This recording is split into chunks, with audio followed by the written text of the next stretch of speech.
വിനീതമായ ഒരഭ്യർത്ഥന. ഞാൻ വലിയ മനക്കെട്ടിയുള്ള ഒരാളല്ല, ഇച്ചിരി ഇമോഷണലായിട്ടുള്ള ഒരാളാണ്. പിന്നെ ബാക്കിയെല്ലാം പുറംപൂച്ചാണ്, ഷോ ഓഫാണ്. എൻ്റെ മുമ്പിൽ മുഖം വീർപ്പിച്ചിരിക്കരുത്. തൂലികയിരിക്കുന്നവരെ എനിക്ക് കാണത്തില്ല. അല്ലാത്തവരുടെ അപേക്ഷ എന്നെ കണ്ണുരുട്ടി കാണിക്കരുത്, മുഖം കറുപ്പിച്ച് കാണിക്കരുത്. സങ്കടം വരും, എൻ്റെ മൂഡ് പോവും. അതുകൊണ്ട് മുമ്പിൽ ഇരിക്കുന്നവരെല്ലാം ചിരിച്ചും സന്തോഷമായിട്ടും നല്ല പ്ലസൻ്റായിട്ടൊക്കെ ഇരിക്കണം. അല്ല പിന്നെ എനിക്ക് കിട്ടുന്ന സന്ദേശം നിങ്ങൾക്ക് എന്നെ ഇഷ്ടപ്പെടത്തില്ലെന്നാണ്. ആ സന്ദേശം കിട്ടിയാൽ പ്രസംഗാൻ വലിയ പാടാണ്. ഞങ്ങളുടെ സഭയിൽ യോഗം നടക്കുക. ഒരു സഹോദരൻ പ്രസംഗിക്കുന്നു. ഇംഗ്ലീഷിലാണ് പ്രസംഗം. ഈ എളിയവനാണ് പരിഭാഷ. അദ്ദേഹം ചെറുപ്പക്കാരനെ പ്രസംഗത്തിൻ്റെ ബാലപാഠമാണ്. പക്ഷേ നല്ല സന്ദേശമായിരുന്നു. തുടങ്ങി 10 മിനിറ്റ് കഴിഞ്ഞപ്പോൾ ഇദ്ദേഹം അങ്ങ് ഇരുന്നു. Now I am concluding my message. If God allows next time I will continue. 1 മണിക്കൂറത്തെ പ്രസംഗം കൊടുത്തിട്ട് 10 മിനിറ്റ് കഴിഞ്ഞപ്പോൾ ഇരുന്നു. ഇനി ഞാനെന്തോ ചെയ്യും? യോഗമാണ്. ഞാൻ ചോദിച്ചു, എന്താ പുറയിരിക്കുന്ന അപ്പച്ചനെ കണ്ടോ? കണ്ടു. എന്തോ പറ്റി? അപ്പച്ചന് ആ സന്തോഷം കൂടുമ്പോൾ അപ്പച്ചൻ പറയും അങ്ങനെ തന്നെ, ആമേൻ ആമേൻ ആമേൻ. അപ്പോൾ പുള്ളിക്ക് കിട്ടിയത് ഇരിക്കടാ പോടാ, നീ ഇരിക്കടാ പോടാന്നുള്ള സന്ദേശം. അതാ പുള്ളി ഇരുന്ന് പേടിച്ചു പോയി. അപ്പം അതുകൊണ്ട് അങ്ങനത്തെ സന്ദേശങ്ങളൊന്നും കാണിക്കാതെ സന്തോഷമായിട്ടിരിക്കുക, ചിരിച്ചുകൊണ്ടിരിക്കുക. നല്ല മുഖത്ത് എപ്പോഴും എന്ത് വേണം? ചിരി വേണം. കേട്ടോ മക്കളെ, എപ്പോഴും മുഖത്ത് എന്ത് വേണം? ചിരി വേണം. എന്ന് പറഞ്ഞാൽ മനുഷ്യനെ എന്ത് ചെയ്യാനൊക്കത്തുള്ളൂ? ചിരിക്കാനൊക്കെ. രാവിലെ പശുവിനെ കറക്കാൻ ചെന്നപ്പോൾ പശു ചിരിച്ച് കാണിച്ചാൽ എന്തോ ചെയ്യും? പട്ടി അഴിച്ചുവിടാൻ ചെന്നപ്പോൾ പട്ടി നമ്മളെ നോക്കി വന്ന് ചിരിച്ച് കാണിച്ച് നല്ലപോലെ. അന്നേരം ഫ്ലാറ്റായി പോകത്തില്ലേ? അപ്പോൾ അതുകൊണ്ട് മനുഷ്യന് മാത്രമുള്ളൊരു കഴിവാണ് ചിരിക്കാനും സ്നേഹം പങ്കുവയ്ക്കാനൊക്കെ ഉള്ളൊരു കഴിവ്. അത് മനസ്സിലാക്കി ഒരിക്കൽ പോലും ചിരിച്ചിട്ടില്ലെന്നുള്ള വാശിയോടെ ജീവിക്കരുത്. സന്തോഷമായിട്ടിരിക്കുക. കർത്താവ് സഹായിക്കട്ടെ. അപ്പോൾ എന്തിനാണ് ദൈവം ക്രൂശിൽ നമുക്ക് വേണ്ടി മരിച്ചെന്നുള്ളതാണ് നമ്മുടെ ചിന്ത. ദൈവം മനുഷ്യനെ സൃഷ്ടിക്കുന്നു. ഉൽപ്പത്തി പുസ്തകം 1-ാം അധ്യായം. ആദ്യം ദൈവം ആകാശവും ഭൂമിയും സൃഷ്ടിച്ചു. ഭൂമി പാഴും ശൂന്യമായിട്ടിരുന്നു. ആഴത്തിന് മീതെ ഇരുളുണ്ടായിരുന്നു. ദൈവത്തിൻ്റെ ആത്മാവ് വെള്ളത്തിൻ്റെ മീതെ പരിവർത്തിച്ചുകൊണ്ടിരുന്നു. ആ സമയങ്ങളിലൊക്കെ വലിയ ഗ്യാപ്പുകളുണ്ട്. വർഷങ്ങളുടെ ഇടയിലുള്ള സ്റ്റോറികളാണ് ആ സ്റ്റോറി. ആ ദൂതന്മാർക്ക് വേണ്ടി സൃഷ്ടിക്കപ്പെട്ട ഭൂമി പാഴും ശൂന്യമായി പോകുന്നു. ദൈവം അതിനെ വെള്ളത്താൽ മൂടുന്നു. വെള്ളത്താൽ മൂടിയത് ഭൂമിയുടെ മേലെ ആത്മാവ് പരിവർത്തിക്കുന്നു. മനുഷ്യന് വേണ്ടി ദൈവം ആ വെള്ളത്തെ, ഭൂമിയെ വീണ്ടും പരിവർത്തനം ചെയ്യുന്നു. അങ്ങനെ പരിവർത്തനം ചെയ്യപ്പെട്ട പുനഃപരിവർത്തനം ചെയ്യപ്പെട്ട ഭൂമിയിൽ ദൈവം മനുഷ്യനെ സൃഷ്ടിക്കുന്നു. മനുഷ്യനെ സൃഷ്ടിക്കുമ്പോൾ ദൈവം മനുഷ്യനെ മണ്ണുകൊണ്ട് സൃഷ്ടിച്ചിട്ട് അവൻ്റെ മൂക്കിൽ എന്തൂതി? ജീവശ്വാസം. ഞാൻ ഇന്ന് രാവിലെ VBSൽ മൂക്ക് ജീവശ്വാസം ഊതി. മൂക്ക് ജീവശ്വാസം ഊതണമെങ്കിൽ ഒരു മണ്ണെടുത്ത് വെച്ചിട്ട് മൂക്കിൽ ഊതി നോക്കി. മൂക്കിൽ ഊതണമെങ്കിൽ നമ്മുടെ ആ മൂക്കിനോട് എന്ത് ചെയ്യണം? അടുപ്പിക്കണം. അങ്ങനെയാണെങ്കിൽ ദൈവത്തിൻ്റെ ചുംബനമാണ് കിട്ടിയത്. ദൈവത്തിൻ്റെ ചുംബനം കിട്ടിയ ഒരാളാണ് ആര്? മനുഷ്യൻ. ദൈവത്തിൻ്റെ ഉമ്മ കിട്ടി, ദൈവത്തിൻ്റെ ചുംബനം കിട്ടിയപ്പോൾ മനുഷ്യൻ്റെ മൂക്കിൽ ദൈവത്തിൻ്റെ ശ്വാസം വീണു. ദൈവത്തിൻ്റെ റൂഹ. ആ റൂഹ വീണപ്പോൾ മനുഷ്യൻ ആരായി? ജീവനുള്ള ദേഹിയായി തീർന്നു. അപ്പോൾ മനുഷ്യൻ ജീവനുള്ള ദേഹിയായി. മനുഷ്യന് 3 അവസ്ഥകളാണ്: ആത്മാവും ദേഹിയും ദേഹവും. ആത്മാവും ദേഹിയും ദേഹവും അടങ്ങിയതാണ് മനുഷ്യൻ. ദേഹം, ദേഹി, ആത്മാവ്. അതിങ്ങനെ ദൈവം മനുഷ്യനെ സൃഷ്ടിച്ചു. ദൈവം അവനെ കണ്ട ഒരു കാര്യം നല്ലതെന്ന് കണ്ടു. മനുഷ്യൻ ഒറ്റയ്ക്കിരിക്കുന്നത് നല്ലതെന്ന് കണ്ടു. ഒറ്റയ്ക്കിരിക്കുന്നത് നല്ലതെന്ന് കണ്ടപ്പോൾ ഒരു ഉറക്കം കൊടുത്തിട്ട് തക്കതായി ഒരു തുണയെ കൊടുത്തു. ആ തക്കതായ തുണയെ കിട്ടിയപ്പം മനുഷ്യനൊരു പാട്ട് പാടി. ആദം പാടിയ ആദ്യത്തെ പാട്ടാണ്, ലോകത്തിലെ ആദ്യത്തെ പാട്ടതാണ്. എന്താ പാടിയെ? ഇവളെൻ്റെ. അതൊരു പാട്ടാണ്. ഹിബ്രുവിൽ അതൊരു കാവ്യമാണ്, ഒരു പോയറ്റിക് ലാംഗ്വേജാണ്. എന്താ എഴുതിയ? ഇവളെൻ്റെ അസ്ഥിയിൽ നിന്ന് അസ്ഥിയും മാംസത്തിൽ നിന്ന് മാംസം. മനുഷ്യൻ ആദ്യം പാടിയ പാട്ട് ഇവളെൻ്റെ ആരാ? അസ്ഥി. അങ്ങനെ ദൈവം അസ്ഥിയിൽ നിന്ന്, വരിയിൽ നിന്ന് ഒരു സ്ത്രീയെ കൊടുത്തു. അപ്പോഴാണ് മനുഷ്യൻ തിരിച്ചറിഞ്ഞത് ഇവളാണ് എൻ്റെ എന്ത്? അസ്ഥി. ഇവളാണെൻ്റെ മാംസം. ഒരു കണക്കിനത് സത്യമാണ്. പുരുഷന്മാരായ നമ്മുടെ എല്ലാം ശക്തി എന്ന് പറയുന്നത് ആരാ? സ്ത്രീയാണെന്നാണ്. സമ്മതിക്കത്തില്ല. രാവിലെയും വൈകിട്ടും പറഞ്ഞുകൊണ്ടിരിക്കും, നീ ചത്താ വേറെ കെട്ടുമെന്ന്, നീ ഒന്ന് പോയി തന്നാൽ ഞാൻ രക്ഷപ്പെടുമെന്ന്. പക്ഷെ പോയി കിട്ടിയാൽ ഭയങ്കര പാടാ. ഇവളാണ് എൻ്റെ ശക്തി. ചാത്തന്നൂർക്കാരൻ്റെ അച്ചായൻ പോട്ടെ, ഞങ്ങളുടെ റാന്നിക്കാരൻ അച്ചായൻ വെറും അച്ചായനല്ല, വിരിഞ്ഞ നെഞ്ചുള്ള അച്ചായൻ. നിറച്ച് രോമമാണ് നെഞ്ചത്ത്. പുള്ളി ഇടയ്ക്കിടയ്ക്ക് ഷർട്ട് ഊരി ഇങ്ങനെ കാണിക്കും. നിറച്ച് രോമവും പിന്നെ പോരാ, ചെവിയെ വരെ പൂടെയാ. അത്ര പൗരുഷം ഉള്ള കൊമ്പം മീശയുള്ള അച്ചായനും അമ്മാമ്മയും കൂടെ കിടക്കുക. രാത്രി പിള്ളേരെല്ലാം പഠിക്കാനൊക്കെ പോയി, അച്ചായനും അമ്മാമ്മയേ ഉള്ളൂ. അച്ചായൻ ഭയങ്കര വീരവാദം, നെഞ്ചത്ത് രോമയുണ്ട്, ചെവിയെ പൂടെയുണ്ട്, മുഖത്ത് മീശയുണ്ട്, വിരിഞ്ഞ മാറ, ഉരുണ്ട കയ്യ. രാത്രി ആരോ കതവ് പൊളിക്കുന്നു, മുട്ട് തട്ട് കൊട്ട പൊളിക്കുക. അമ്മാമ്മയെ ഉണർത്താതെ പോയി കഥ ഉറക്കാൻ ധൈര്യമുള്ള അച്ചാനുണ്ടോ? ബെൻപാസ്റ്റൊക്കെ എന്നോ അകാര സൗഷ്ഠവമാണ്, ഒറ്റയ്ക്ക് പോകാമോ? പോ എടിയെ, എന്തുവാ കൊട്ട, ചുമ്മാ കിടക്കും മനുഷ്യന് ഉറങ്ങാൻ നോക്കത്തില്ല. അച്ചാന് തോന്നിയതാണ് ഇടി ഉണങ്ങത്. അപ്പോൾ അച്ചാൻ എഴുന്നേറ്റ് പോയി കഥ അല്ല, ധൈര്യമുണ്ടോ? ഒറ്റയ്ക്ക് പോയി നോക്കുമോ? നോക്കത്തില്ല. ആര് വേണം? സമ്മതിച്ചു കൊടുത്താൽ നമ്മളും രക്ഷപ്പെടും, അവരും ജീവിച്ചിരിക്കും. പലപ്പോഴും മുമ്പിൽ പോയി കഥ ജനലിൽ കൂടെ നോക്കുന്നു അച്ചാൻ ഇങ്ങനെയൊക്കെ ഇങ്ങനെ നിൽക്കത്തുള്ളൂ. ഞാനൊരു വട്ടം ഒരു വീട്ടിൽ മുറിക്കകത്ത് പാമ്പ് കയറിയപ്പം കട്ടില ഇന്നുകൊണ്ട് അച്ചായൻ പാമ്പിനെ തല്ലുക. അടിച്ചു കൊന്നത് അമ്മാമ്മയാ. ഇവളാണ് എൻ്റെ ആര്? അസ്ഥിയാ. സമ്മതിച്ച രക്ഷപ്പെടും. സമ്മതിക്കത്തില്ല. സമ്മതിക്കുന്ന എപ്പോഴാണ്? അവൾ ചത്തുപോയി കഴിയുമ്പോഴാണ്. എന്നാലും ഇവളാണ് എൻ്റെ അസ്ഥി. രണ്ട്, ഇവളെൻ്റെ ബലഹീനതയാണ്, മാംസം ബലഹീനതയെ കാണിക്കുക. ആണുങ്ങളുടെ ബലഹീനതയും നിങ്ങളാണ്.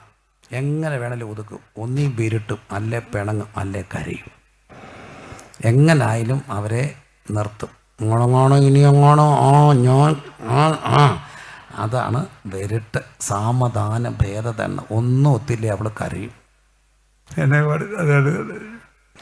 അപ്പം എങ്ങനായാലും ഇവളെൻ്റെ ആരാ? ബലഹീനതയാണ്. അങ്ങനെ അസ്ഥിയും മാംസത്തിനും മാംസമായ മനുഷ്യനെ ദൈവം തോട്ടത്തിലാക്കി വെച്ചു. എല്ലാം കഴിക്കാം, എല്ലാം അനുഭവിക്കാം, സന്തോഷ.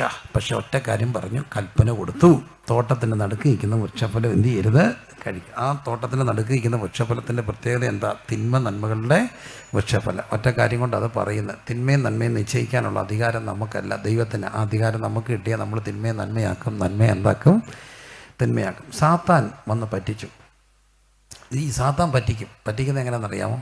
കള്ളം പറഞ്ഞ് പറ്റിക്കും. സാത്താൻ വന്നിട്ട് ചോദിച്ചു, ഈ തോട്ടത്തിൻ്റെ വൃക്ഷഫലം കഴിക്കരുതെന്ന് ദൈവം നിങ്ങളോട് കൽപ്പിച്ചിട്ടുണ്ടോ? സഹോദരി എന്താ ഉത്തരം പറഞ്ഞേ?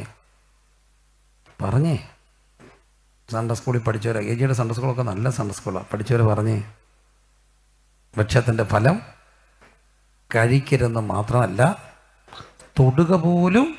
സത്യത്തിൽ ദൈവം തുടരുതെന്ന് പറഞ്ഞോ? ഇല്ല. എന്തേ പറഞ്ഞുള്ളൂ? കഴിക്കരുതെന്ന് പറഞ്ഞു. ഈ സഹോദരി പറഞ്ഞ എന്താ? തൊടുക പോലും. അതാണ് നമുക്ക് വേറൊരു അപകടമാണ്, അതിവിശുദ്ധിയാണ്. ഈ അതിവിശുദ്ധി പറഞ്ഞോ എപ്പം തെന്നിയടിച്ച് വീണെന്നോർത്താൽ മതി. എനിക്ക് രണ്ട് കൂട്ടരെ പേടിയാണ്. ഒന്ന് ഈ അതിവിശുദ്ധി പറയുന്നവരെ, പ്രീസ്തലോ മിണ്ടത്തില്ല, അവിടെ വായിന്നൊരു വാക്കൊക്കെ വരണമെങ്കിൽ രണ്ടാമതൊന്നുകൂടെ ആലോചിക്കണം. ഇവരെ നമുക്ക് പേടിയാണ്. എനിക്ക് പേടിയാണ് ഈ കൂട്ടരെ.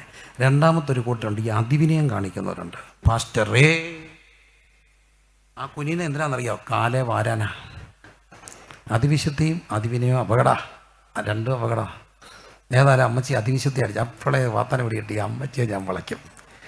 അമ്മച്ചിയോട് പറഞ്ഞു, ആൻറ്റിയോട് പറഞ്ഞു, അങ്ങനെയല്ല, ഇത് തിന്നാൽ നിങ്ങളുടെ എന്ത് തുറക്കും? കണ്ണ് തുറക്കും. നിങ്ങൾ ആരെ പോലാകും? ദൈവത്തെ പോലാകും. അപ്പം സാത്താൻ ഒരു കള്ളം പറഞ്ഞു. സത്യത്തിൽ ഈ അഡ്വർടൈസ്മെൻ്റ് എല്ലാം പകുതി കള്ളത്തരാ. ഇപ്പം ഇലക്ഷനാണ്, ഓരോ പാർട്ടിക്കും ഓരോ സ്ലോഗനുണ്ട്. ഞാൻ രാഷ്ട്രീയക്കാരനല്ല, എനിക്ക് രണ്ട് രാഷ്ട്രീയ ബോധമുണ്ട്, അതെൻ്റെ വ്യക്തിപരമായ കാര്യമല്ല, നിങ്ങൾക്കും കാണും. എന്നാലും രാഷ്ട്രീയക്കാരെ എല്ലാ പാർട്ടികളും ഓരോ സ്ലോഗനാണ്. ഇന്നാര് വരും, എല്ലാം എന്താകും? ശരിയാകും, നേരോടെ, നിർഭയം. ഇതൊക്കെ നമ്മൾ ആ ചെറിയ ക്യാപ്ഷൻ അതാണ് ഓരോരുത്തരെയും ആകർഷിക്കുന്നത്. അഡ്വർടൈസ്മെൻറ്റ് പലപ്പോഴും എല്ലാം ശരിയാകണമെന്നില്ല. ആണോ? ഇല്ല. നമ്മൾ പലപ്പോഴും പല സാധനവും മേടിക്കുന്നത് എന്ത് കണ്ട? അഡ്വർടൈസ്മെൻറ്റ്. അങ്ങനെ ഒരു ചൊല്ലുണ്ടായി, വെളുക്കാൻ തേച്ചത് പാണ്ടായി. വണ്ണം കുറയാൻ കഴിച്ച് ചത്തുപോയവനെ എനിക്കറിയാം. ആരാണ്ടൊരു അഡ്വർടൈസ്മെൻറ്റ്, കഴിക്കൂ, ഇങ്ങനെ ഇരിക്കുന്നവൻ അങ്ങനായി പെട്ടിക്കത്തായിപ്പോയി. കാരണം കിഡ്നി എല്ലാം കൂടെ അടിച്ചു പോയി. അപ്പം അഡ്വർടൈസ്മെൻറ്റ്. അതുകൊണ്ട് ഞാൻ ജോബൻറ്റിനെയും ഞങ്ങളുടെ തിമോനെയൊക്കെ കാരണം പറയും, എന്ത് കഷ്ടപ്പെട്ടെന്നറിയാം, എത്രയും അവനെ ഇങ്ങനെ നമ്മൾ സൂക്ഷിച്ച് വെച്ചേക്കുന്നത്. തിമോത്തിയുടെ അമ്മയാണെങ്കിൽ പാവം അമ്മ അവനെ മിനുക്കി വലിയ പ്രായമൊന്നുമില്ല, കൊച്ചി ചെറുക്കനായി. ഇവന് എത്ര വയസ്സ് കാണും? ഇവൻ മുട്ടേന്ന് പിരിഞ്ഞ് വരുന്നേ ഉള്ളൂ, 18 വയസ്സേ ഉള്ളൂ ഈ കൊച്ചന്. കല്യാണമൊന്നും ആലോചിക്കല്ലേ, കൊച്ചി ചെറുക്കനാ, നല്ല ചെറുക്കനാ. അപ്പം ഞാനെന്താ പറയണ്ട, തടി കുറയ്ക്കല്ലേ, ആൻറ്റി ഒത്തിരി കഷ്ടപ്പെട്ട് മെയിൻറ്റെയിൻ ചെയ്ത് വെക്കുന്നത്. എന്നാലും എനിക്ക് തടിയുള്ള പിള്ളേരെ ഇഷ്ടമാണ് കേട്ടോ, ഇവന്മാരെയൊക്കെ. എന്നാണെന്നറിയാം, ഇവരെ കെട്ടിപ്പിടിക്കാൻ നല്ല സുഖമാണ്. വെല്ലിച്ചിരിക്കുന്ന പിള്ളേരെയൊക്കെ കെട്ടിപ്പിടിക്കാൻ പോയാൽ നമുക്ക് നോവും. ഇമാര് തിമത്തെ ഞാൻ എപ്പം കണ്ടാലും ഒരു ഉമ്മയൊക്കെ കൊടുക്കും. എനിക്ക് നമ്മുടെ മകൻ കൊച്ചനായതുകൊണ്ടാണ്, നമ്മുടെ കുഞ്ഞാ. എന്നാലും ഈ അഡ്വർടൈസ്മെൻറ്റ് പകുതി കള്ള. അപ്പോൾ അതുകൊണ്ട് അഡ്വർടൈസ്മെൻറ്റിനകത്ത് അവ വീണു, പറിച്ചു, രണ്ടുപേരും കഴിച്ചു. അതോടുകൂടി അവരാരായി മാറി? പാപികളായി മാറി. മനുഷ്യൻ്റെ പ്രശ്നം അവിടെ ഊതി. റോമാലേഖനം 5-ാം അധ്യായത്തിൻ്റെ 12-ാമത്തെ വാക്യം, ഏക മനുഷ്യനാൽ പാപത്താൽ മരണവും ലോകത്തിലേക്ക് കടന്നു വന്നു. ഇങ്ങനെ എല്ലാവരും പാപം ചെയ്യുകയാൽ മരണം സകല മനുഷ്യരിലും പരന്നിരിക്കുന്നു. അപ്പം മനുഷ്യരാരായി മാറി? പാപികളായി മാറി.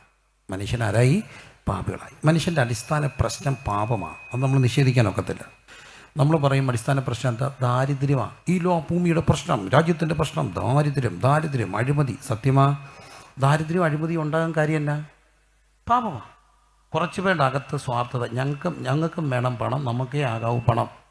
അപ്പോൾ എന്താ? ഈ കുത്തക മുതലാളിമാരുണ്ടാകുമ്പോൾ മനുഷ്യൻ ദരിദ്രരാണ്. ഇപ്പം നമുക്കറിയാം, കുത്തക മുതലാളിമാരുടെ കളികളാണ്, കോർപ്പറേറ്റുകളാണ് ഭൂമിയെ നിയന്ത്രിക്കുക, പ്രപഞ്ചത്തെ നിയന്ത്രിക്കുക, രാജ്യത്തെ നിയന്ത്രിക്കുക, രാഷ്ട്രീയത്തെ നിയന്ത്രിക്കുക, എല്ലാം കോർപ്പറേറ്റുകളാണ്. It's A fact. അതുകൊണ്ട് എന്താ പറ്റി? വലിയ വലിയ മാളുകൾ മാത്രമായി. മാളുകൾ വരുമ്പോൾ ഉണ്ടാകുന്നത് എന്താ?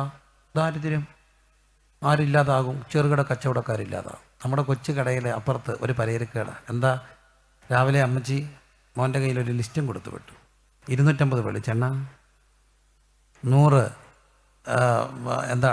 അല്ലെങ്കിൽ 1 കിലോ പഞ്ചാര, 100 കാപ്പിപ്പൊടി, 5 കിലോ അരി, 1 കിലോ പിണ്ണാക്ക്. അതെവിടെ പോകണം? അപ്പുറത്തെ കൊച്ചു കച്ചവടക്കാരൻ്റെ കയ്യിൽ. അതെന്തിനാ അവിടെ മേടിക്കുന്നത്? പറ്റ മാസത്തിൽ ഒരിക്കേ. കാശുള്ളവൻ എങ്ങോട്ട് പോകും? കാശുള്ളവൻ മുതലാളി എടുത്ത് പോകും. അവൻ്റെ കയ്യിൽ എന്തോ ഉണ്ട്? കാർഡ്. ഇറങ്ങി വിടുമ്പം തണ്ട് ഇത്രയേ ഉള്ളൂ. കാർഡുള്ളവൻ അങ്ങോട്ട് പോകും, പറ്റുള്ളവൻ അങ്ങോട്ട് പോകും, കൊച്ചു കടയിൽ പോകും. ചെറുകിട കച്ചവടക്കാർ വേണ്ടേ? അവരെ ഓരോ ചെറുകിട കച്ചവടക്കാരെയും ചുറ്റിപ്പറ്റി ഒരു 5 പേരെങ്കിലും ജീവിക്കുന്നില്ലേ? ആ 5 പേരുടെ ജീവിതം കട്ടപ്പുകയാകുകയല്ലേ? അപ്പം നോക്കൂ, കുത്തക മുതലാളിമാർ വരുമ്പോൾ, കോർപ്പറേറ്റുകൾ വരുമ്പോൾ പാവങ്ങളില്ലാതാകും. ദരിദ്രൻ വീണ്ടും കൂടുതൽ ദരിദ്രനാകും. ദാരിദ്ര്യം ഉണ്ടാകാനുള്ള കാര്യം എന്താ? എനിക്ക് മാത്രം ഡിസ്ട്രിബ്യൂഷൻ ഇല്ല, അൺഈക്വൽ ഡിസ്ട്രിബ്യൂഷൻ. എനിക്ക് മാത്രം പണം വേണം. കുറച്ച് പേർ അതിൻ്റെ റിസോഴ്സ് അടക്കി വെക്കുമ്പോൾ ദാരിദ്ര്യം ഉണ്ടാകുന്നു, അഴിമതി. അപ്പോൾ എല്ലാ മനുഷ്യ പ്രശ്നങ്ങളുടെയും കാരണം എന്താ? പാപമാണ്. പാപം. ഈ പാപം വരാൻ കാര്യം ആദ്യ മനുഷ്യൻ്റെ പാപമാണെന്ന് വേദസ്കൽപ്പന ലംഘനം. അതോടുകൂടി മനുഷ്യൻ പാപികളായി തീർന്ന മനുഷ്യൻ ഏദൻ്റെ തോട്ടത്തിൽ നിന്ന് പുറത്താക്കപ്പെട്ടു.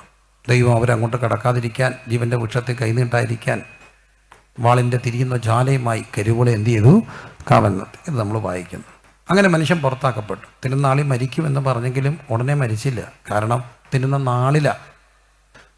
ദൈവത്തിൻ്റെ നാള്, നമ്മുടെ 1000 ദിവസം അല്ല, നമ്മുടെ 1000 ദിവസം ദൈവത്തിന് 1000 വർഷം ഒരു ദിവസം പോലെ. അങ്ങനെയാണെങ്കിൽ 1000 വർഷം തികച്ച മനുഷ്യനുണ്ടോ? ഇല്ല. മധുശലക്ക് 1000 വർഷം തികച്ചോ? ഇല്ല. ദൈവത്തിൻ്റെ ഒരു ദിവസത്തിൽ മനുഷ്യൻ മരിച്ചു. ദൈവത്തിൻ്റെ ഒരു ദിവസത്തിൽ. അപ്പോഴും ദൈവത്തിന് ആഗ്രഹമാണ് മനുഷ്യനോട് കൂടെ ഒരു ദിവസം ഭൂമിയിൽ താമസിക്കണം. അതിനാണ് ഇനിയും വരും. എത്ര ആണ്ട് വാഴാനാ? 1000 ആണ്ട് വാഴാൻ. ദൈവത്തിൻ്റെ ഒരു ദിവസം ദൈവം എവിടെ വാഴും? ഭൂമിയിൽ വാഴും. 1000 സഹസ്രാബ്ദ വാഴ്ച നമ്മൾ പ്രതീക്ഷിക്കുന്ന ഒരു കാര്യമാണ്. അപ്പോൾ മനുഷ്യൻ പാപികളായി മാറി. പാപം ചെയ്ത മനുഷ്യൻ വീണ്ടും ജീവിതം തുടരുകയാണ്. അവർക്ക് മക്കളുണ്ടായി. മക്കൾ പാപമാണോ? മക്കൾ പാപമാണോ? അല്ല. വേദോസം ഒരിക്കലും അങ്ങനെ പറയുന്നില്ല. വേദോസം പറയുന്നത് സങ്കീർത്തനം 127 മക്കൾ യഹോവ നൽകുന്ന അവകാശം. ഉറക്കെ പറഞ്ഞേ, മക്കൾ യഹോവ നൽകുന്ന അവകാശവും. ആ മിടുക്കൻ മുട്ടായി തരാമേ. ജോമറ്റാച്ചാൻ മേടിച്ച് തന്നേക്കും, ഞാൻ പറഞ്ഞിട്ട് പൊക്കോളാം കേട്ടോ.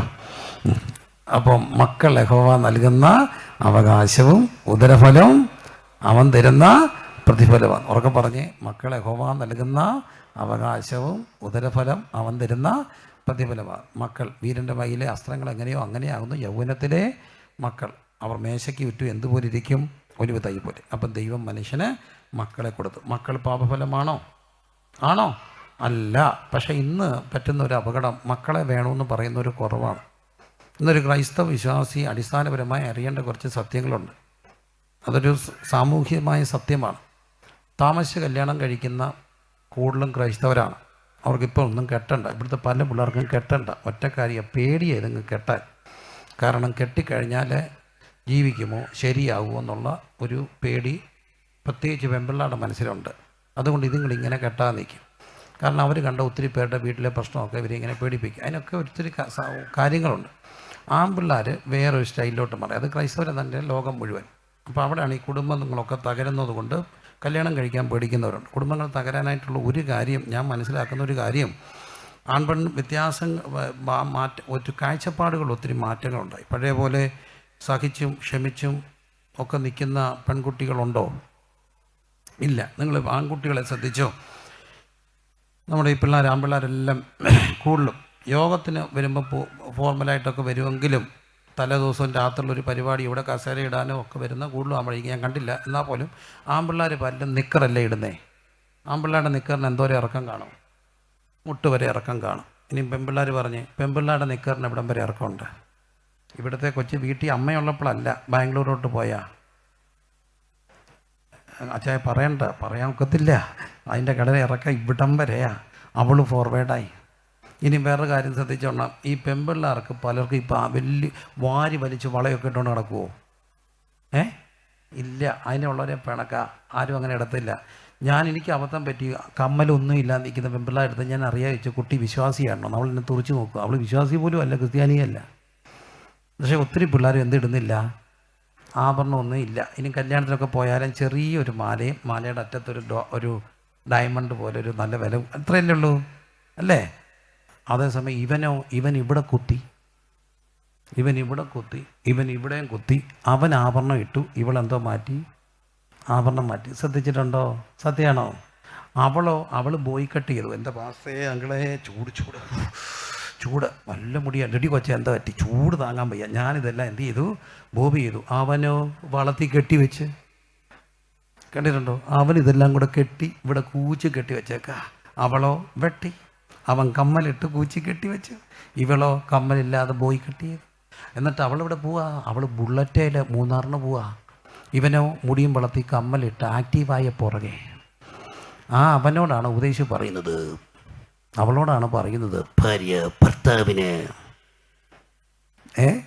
കീഴ്പ്പെട്ടിരിക്കണം. എവിടെ കേൾക്കാൻ, എവിടെ ഇരിക്കാൻ? അപ്പം കാഴ്ചപ്പാടുകൾ മാറിപ്പം പ്രശ്നം. അതുകൊണ്ട് പിള്ളേർക്ക് വല്ലതും കല്യാണം കഴിക്കാൻ പേടിയാ.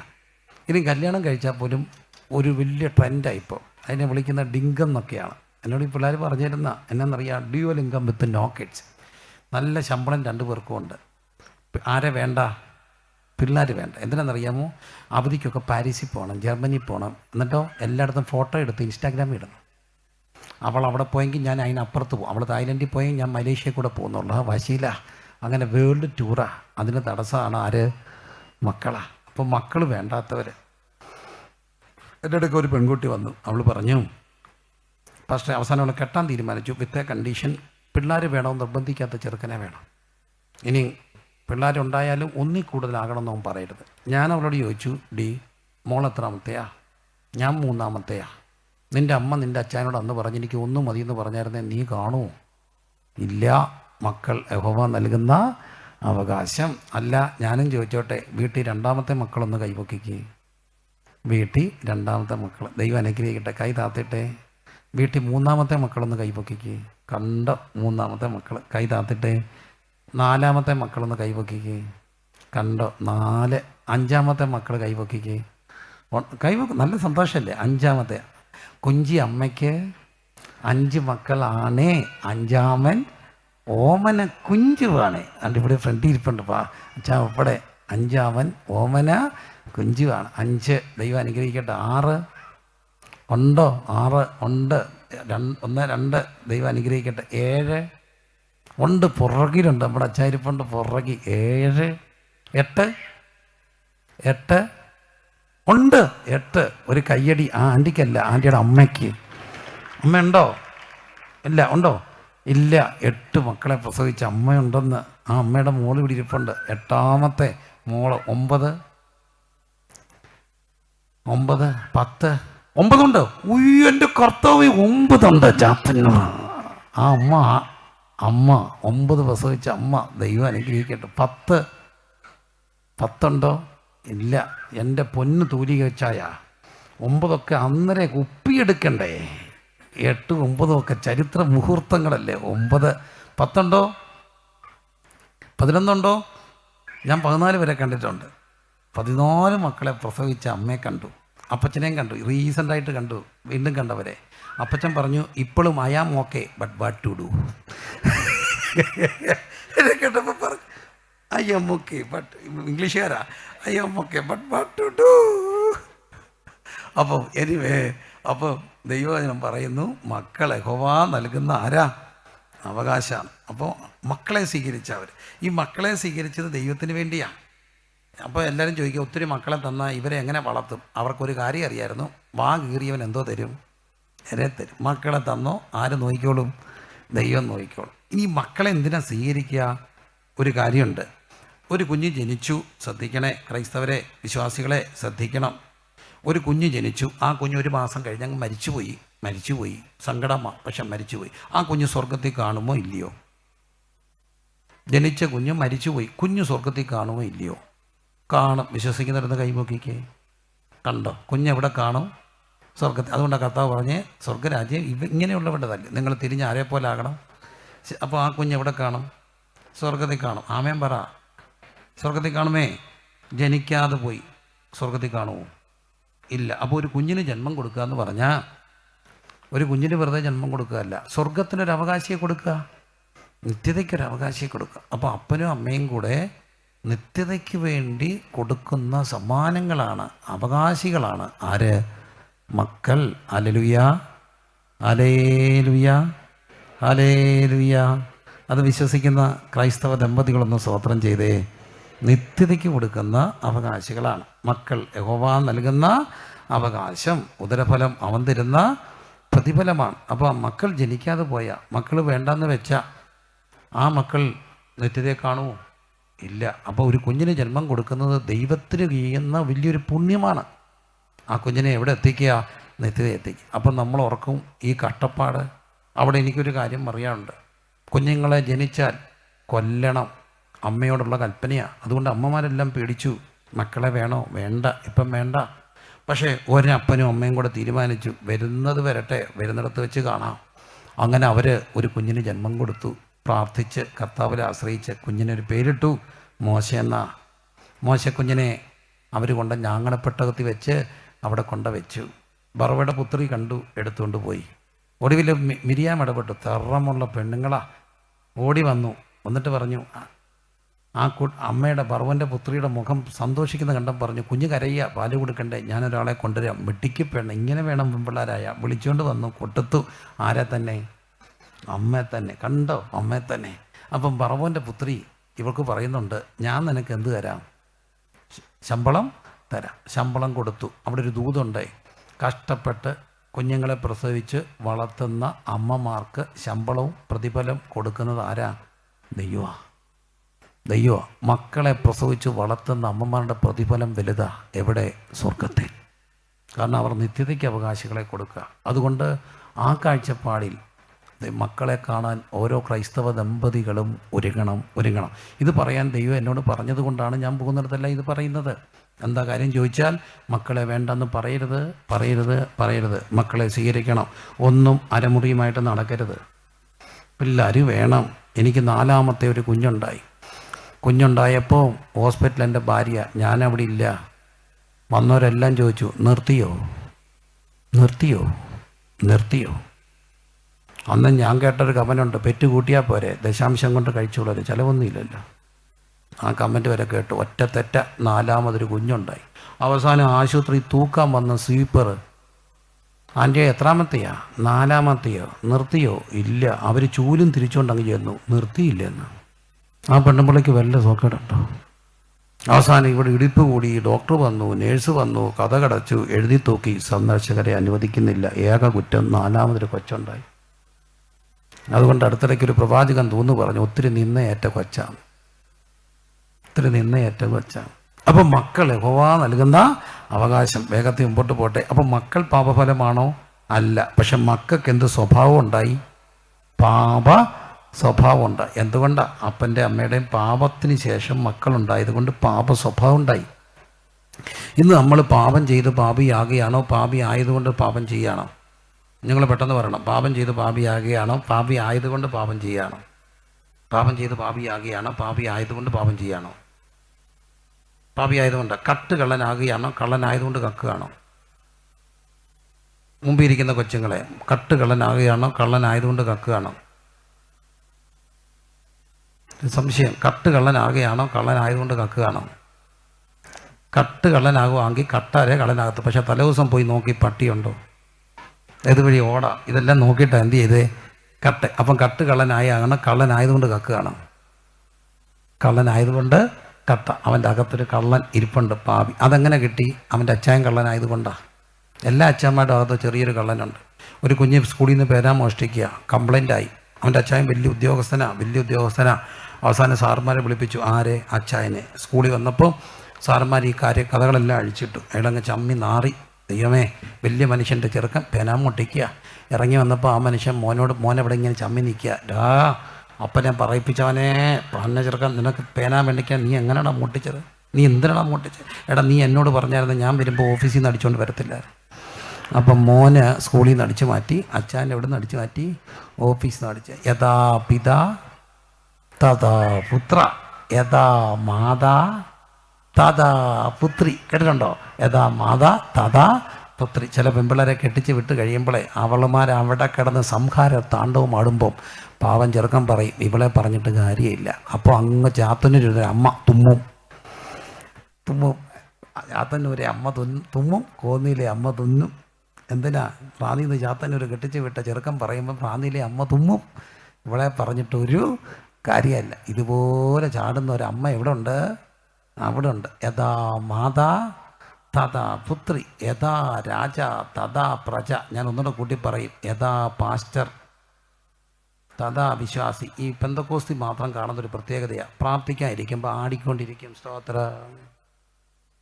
അതേസമയം ഞങ്ങളുടെ യാക്കോബപ്പള്ളിയിൽ ഒന്നും പോയിട്ട് ഞാനിങ്ങനെ ആടുന്നവരെ കണ്ടില്ല. കൂടുതലും കണ്ടത് നമ്മുടെ ഇടയില്ല. എന്തുകൊണ്ടാണെന്നറിയാമോ? യോഗം തുടങ്ങുമ്പോൾ സ്റ്റേജിൽ ഇരുന്ന ഒരാൾ ആടും. സ്തോത്രം. ആടുന്ന പാസ്റ്ററുടെ വിശ്വാസി എന്ത് ചെയ്യും?